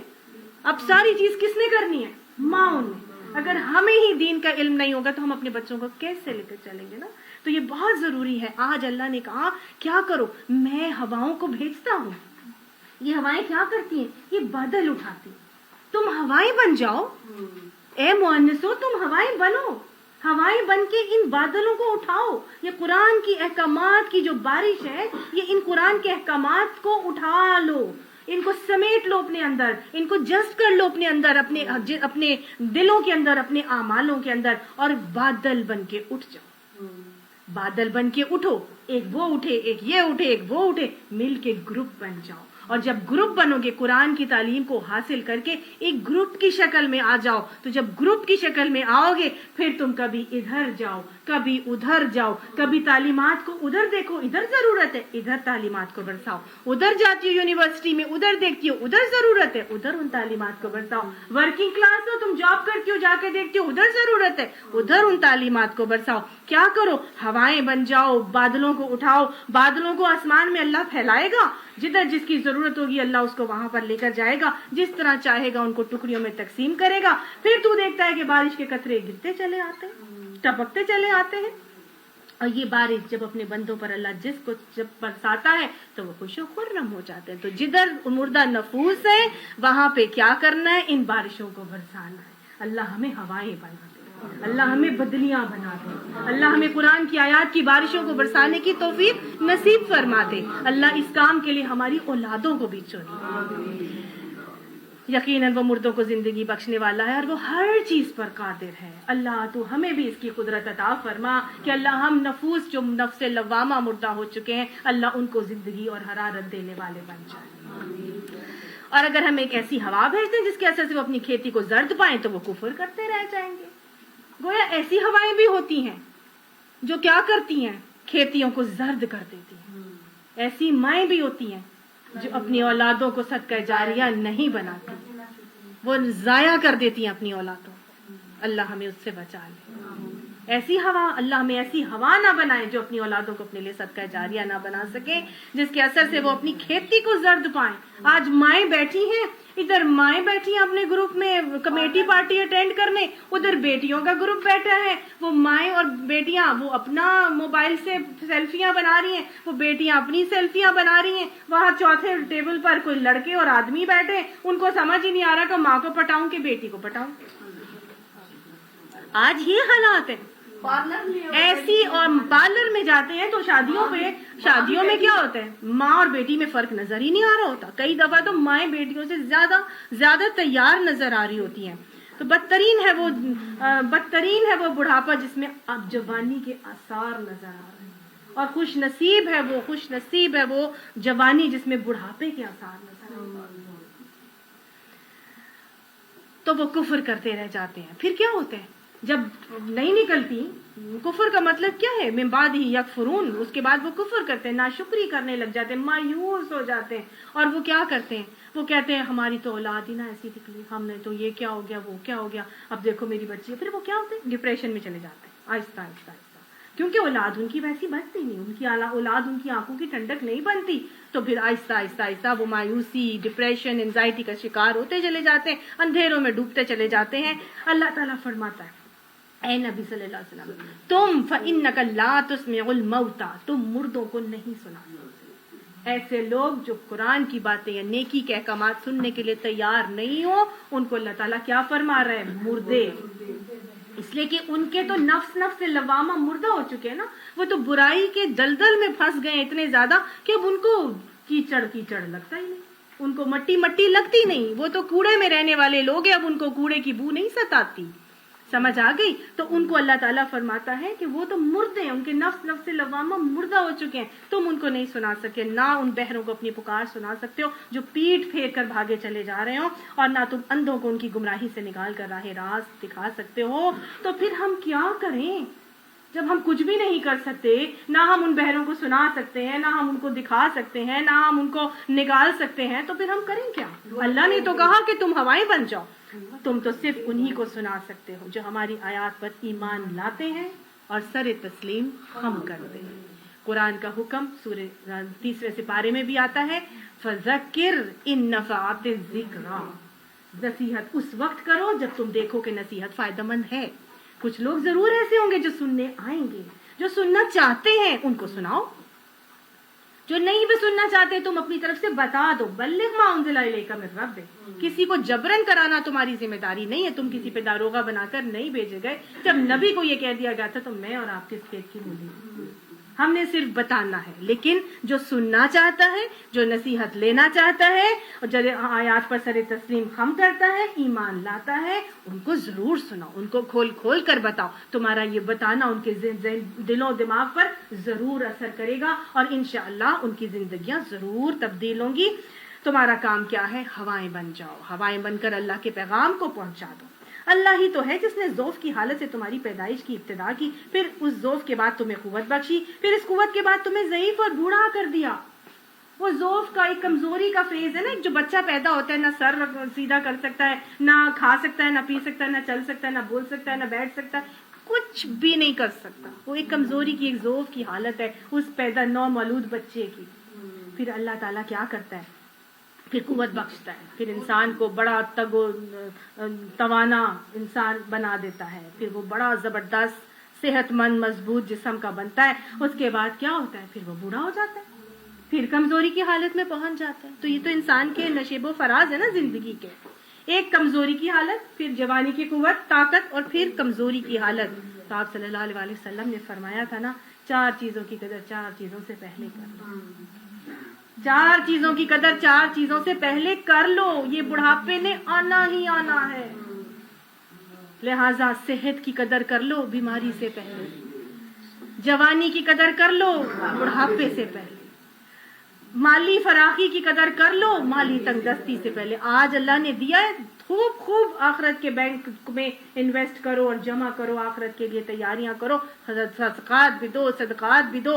صحت ہے, پتہ نہیں کل گٹے گوٹے جواب دے جائیں, پتہ نہیں کل, وہ کہتے نا اپنی جوانی میں جتنے کر سکتے ہو کر لو سجدے. میں نے بڑھاپے میں اکثر لوگوں کو بنا سجدے کے نماز پڑھتے دیکھا, بڑی مجھے تکلیف ہوتی ہے یہ شعر بول کر بھی.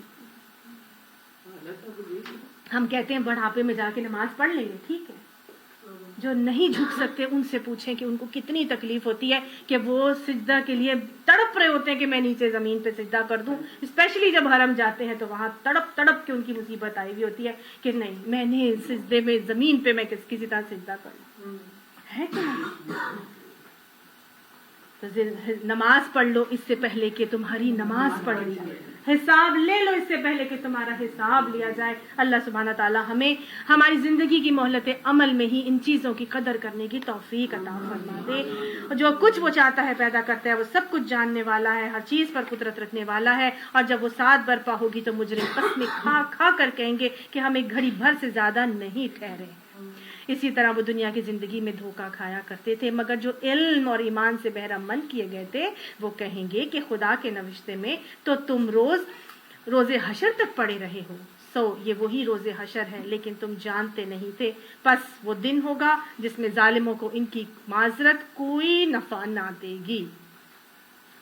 آج کے دن جب حشر قائم ہو گیا ہے تو جن لوگوں نے ظلم کیا ہوگا وہ لاکھ اللہ سے معافی مانگتے رہیں, ان کی معافی قبول نہیں کی جائے. ٹھیک, اللہ نے کہہ دیا کہ آج پس وہ دن ہوگا جس میں ظالموں کو ان کی معذرت کوئی نفع نہیں دے گی. تو ہم نے کب اللہ تعالیٰ سے معذرت کرنی ہے؟ کب اللہ تعالیٰ سے معافی مانگنی ہے؟ آج, اب بھی. ہمیں کوئی پتہ نہیں کہ ایک قدم بھی ہم باہر نکال سکتے ہیں کہ نہیں.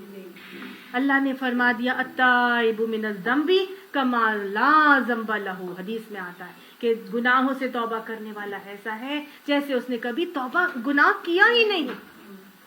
تو اللہ سے آج کی مہلت عمل میں اسی وقت خلوص دل سے اپنے گناہوں پہ استغفار کرنے کی بہت ضرورت ہے۔ حکم آتا ہے اللہ تعالیٰ کا توبوا الی اللہ جمیعا ایھا المؤمنون لعلکم تفلحون، اے مومنو مل کر توبہ کر لو تاکہ تم فلاح پا جاؤ۔ اجتماعی توبہ اللہ کو بہت پسند ہے۔ اللہ سبحانہ تعالیٰ ہمیں اپنی کمیوں کوتاہیوں کو پہچان کر ان کے ساتھ اللہ تعالیٰ ان کا اعتراف کر کے، اعتراف خطا کر کے اللہ سبحانہ تعالیٰ ان سے بخشش طلب کرنے کی توفیق عطا فرمائے، ورنہ ان سے معافی مانگنے کے اور نہ ہی ان سے معافی مانگنے کے لیے کہا جائے گا اللہم انک عفو کریم تحب العفو فاعف عنا، اللہم انک عفو کریم تحب العفو فاعف عنا، استغفر اللہ ربی من کل ذنب واتوب الیک، استغفر اللہ ربی من کل ذنب واتوب الیک، استغفر اللہ ربی من کل ذنب واتوب الیک۔ اللہ سبحانہ تعالیٰ سے مل کے مانگیں گے تو انشاءاللہ اللہ سبحانہ تعالیٰ کسی کے دل سے تڑپ کے نکلی ہوئی ہونے کی وجہ سے شاید ہم سبھی کی قبول کر کے، ہم سب کو گناہوں سے آزاد کر کے، اور یہاں سے نکلنے سے پہلے تو ہمیں معلوم ہی ہے کہ فرشتے ان دعاؤں پہ آمین کہتے ہیں، اور جب اللہ کے حضور پلٹیں گے تو واپس اللہ تعالیٰ کیا کہیں گے کہ جاؤ ان کے اٹھنے سے پہلے میں نے سارے ان سب کے گناہ بخش دیے۔ اللہ سبحانہ تعالیٰ استغفر اللہ ربی من کل ذنب واتوب الیہ، استغفر اللہ ربی من کل ذنب واتوب الیہ، استغفر اللہ ربی من کل ذنب واتوب الیہ۔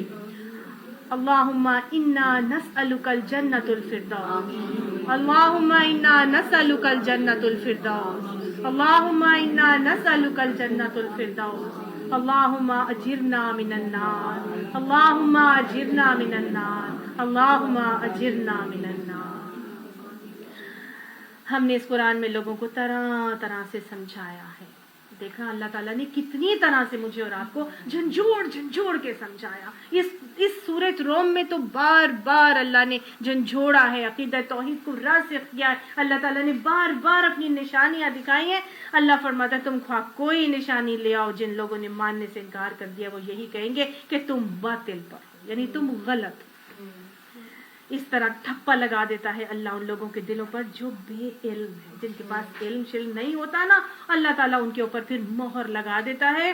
بس اے نبی صلی اللہ علیہ وآلہ وسلم صبر کرو، یقیناً اللہ کا وعدہ سچا ہے۔ تم نے ان کے ساتھ کوئی ریکنسیلیشن، کوئی کمپرومائز، کچھ بھی نہیں کرنا۔ ہرگز ہلکا نہ پائیں تم کو وہ لوگ جو یقین نہیں لاتے، جو نہیں لاتے وہ اٹھ کے تمہیں باطل کہیں گے، جو یقین نہیں لاتے وہ اٹھ کے تمہارے خلاف چالیں چلیں گے، جو یقین نہیں لاتے وہ تمہیں نیچا دکھانے کے لیے بہت کچھ کریں گے، لیکن تم کیا کرو؟ صبر کرو۔ آج مجھے اور آپ کو بھی لائحہ عمل دے دیا گیا ہے، تم نکلو گے اللہ ہوائیں بن کے لوگوں کو بتانے کے لیے، تم اللہ کا پیغام پہنچانے کے لیے لوگوں کو نکلو گے، تم پر بھی اعتراض کیا جائے گا، تمہیں بھی کمپرومائز کے لیے کہا جائے گا، لیکن ہلکے مت پڑھنا، ہرگز ہلکا نہ پائیں، تم ہرگز بودے مت بننا، ہلکے مت ہونا ان کی باتوں پر آ کے جی اپنے آپ کو سرنڈر کر دو، نہیں، تم درست دین پر ہو، اپنا جو فوکس ہے یکسو ہو کر اس دین فطرت پر جما دو، اللہ کی مدد یقیناً تمہارے شامل حال ہوگی، اللہ سبحانہ تعالیٰ انہی کو نیچے اور تمہیں کو اوپر کرے گا۔ اللہ سبحانہ تعالیٰ ہم سب کو ایسا بنا دے کہ ہم تجھے پسند آ جائیں۔ اللہ ان باتوں سے جو آپ ہمیں سکھانا چاہتے ہیں، اللہ یہ باتیں ہمارے دلوں میں اتار کے عمل سے اس بات کا ثبوت دے دیں کہ اللہ ہم آپ کو راضی کرنا چاہتے ہیں، اللہ ہم سے راضی ہو جائیے۔ اللہ ہمارے تمام گناہوں کو معاف فرما دیجیے، اللہ جو بھی کیے جان بوجھ کر کیے یا بے جانے میں انجانے میں کر دیے، الہی ان کو معاف کر دیجیے۔ اللہ سبحانہ تعالیٰ سب کے ہاتھ آپ کے آگے پھیلے ہوئے ہیں، اللہ ہم سب اپنے قصوروں پر شرمندہ ہیں، اللہ سب نے اپنی زندگیاں ضائع کر دی ہیں، اللہ ہم کب کون سی زندگیوں کے حالات پہ پہنچ چکے ہیں کہ اللہ وہ ذوف کی عمر ہماری اب آتی جا رہی ہے، اللہ وہ قوت اور جوانی کی قوتیں اللہ چھنتی چلی جا رہی ہیں، اللہ سبحانہ تعالیٰ تو ہمیں اس ذوف کی حالت سے پہلے اللہ سبحانہ تعالیٰ ہمیں اپنا بنا لے، اللہ ہمیں اپنا بنا لے، اللہ اپنی رضا کے پروانے عطا فرما دے، اللہ ہماری اولادوں کو دین کے لیے چن لے، اللہ جیسی بھی زندگیاں گزار دی تھی آج معلوم ہو گیا ہے اللہ ہم صرف تیرے، اللہ ہم صرف تیرے بندے ہیں، اللہ ہمیں ہر شرک سے بچا لے، اللہ ہمیں سود سے بچا لے، اللہ سود کے بخار سے نکال لے، اللہ اس سے نکلنا ہمارے لیے آسان کر دے، اللہ اپنی راہ میں بڑھ بڑھ کر صدقات اور زکوٰۃ خرچ کرنے کی توفیق عطا فرما، اللہ سبحانہ تعالیٰ ہمیں ان 4 چیزوں کی قدر اپنی زندگی میں کرنے کی توفیق نصیب فرما، اللہ سبحانہ تعالیٰ ہمیں ہماری زندگیوں میں اللہ ہمیں ایسا بنا دے کہ ہم تجھے پسند آ جائیں، یا الہی ایسا بنا دے کہ تجھے پسند آ جائیں، اللہ جس کام کے لیے تو نے ہمیں اس دنیا میں بھیجا ہے اللہ تو ہم سے ہر وہ خیر کام لے لے، اللہ اس کام کو قبول بھی فرما۔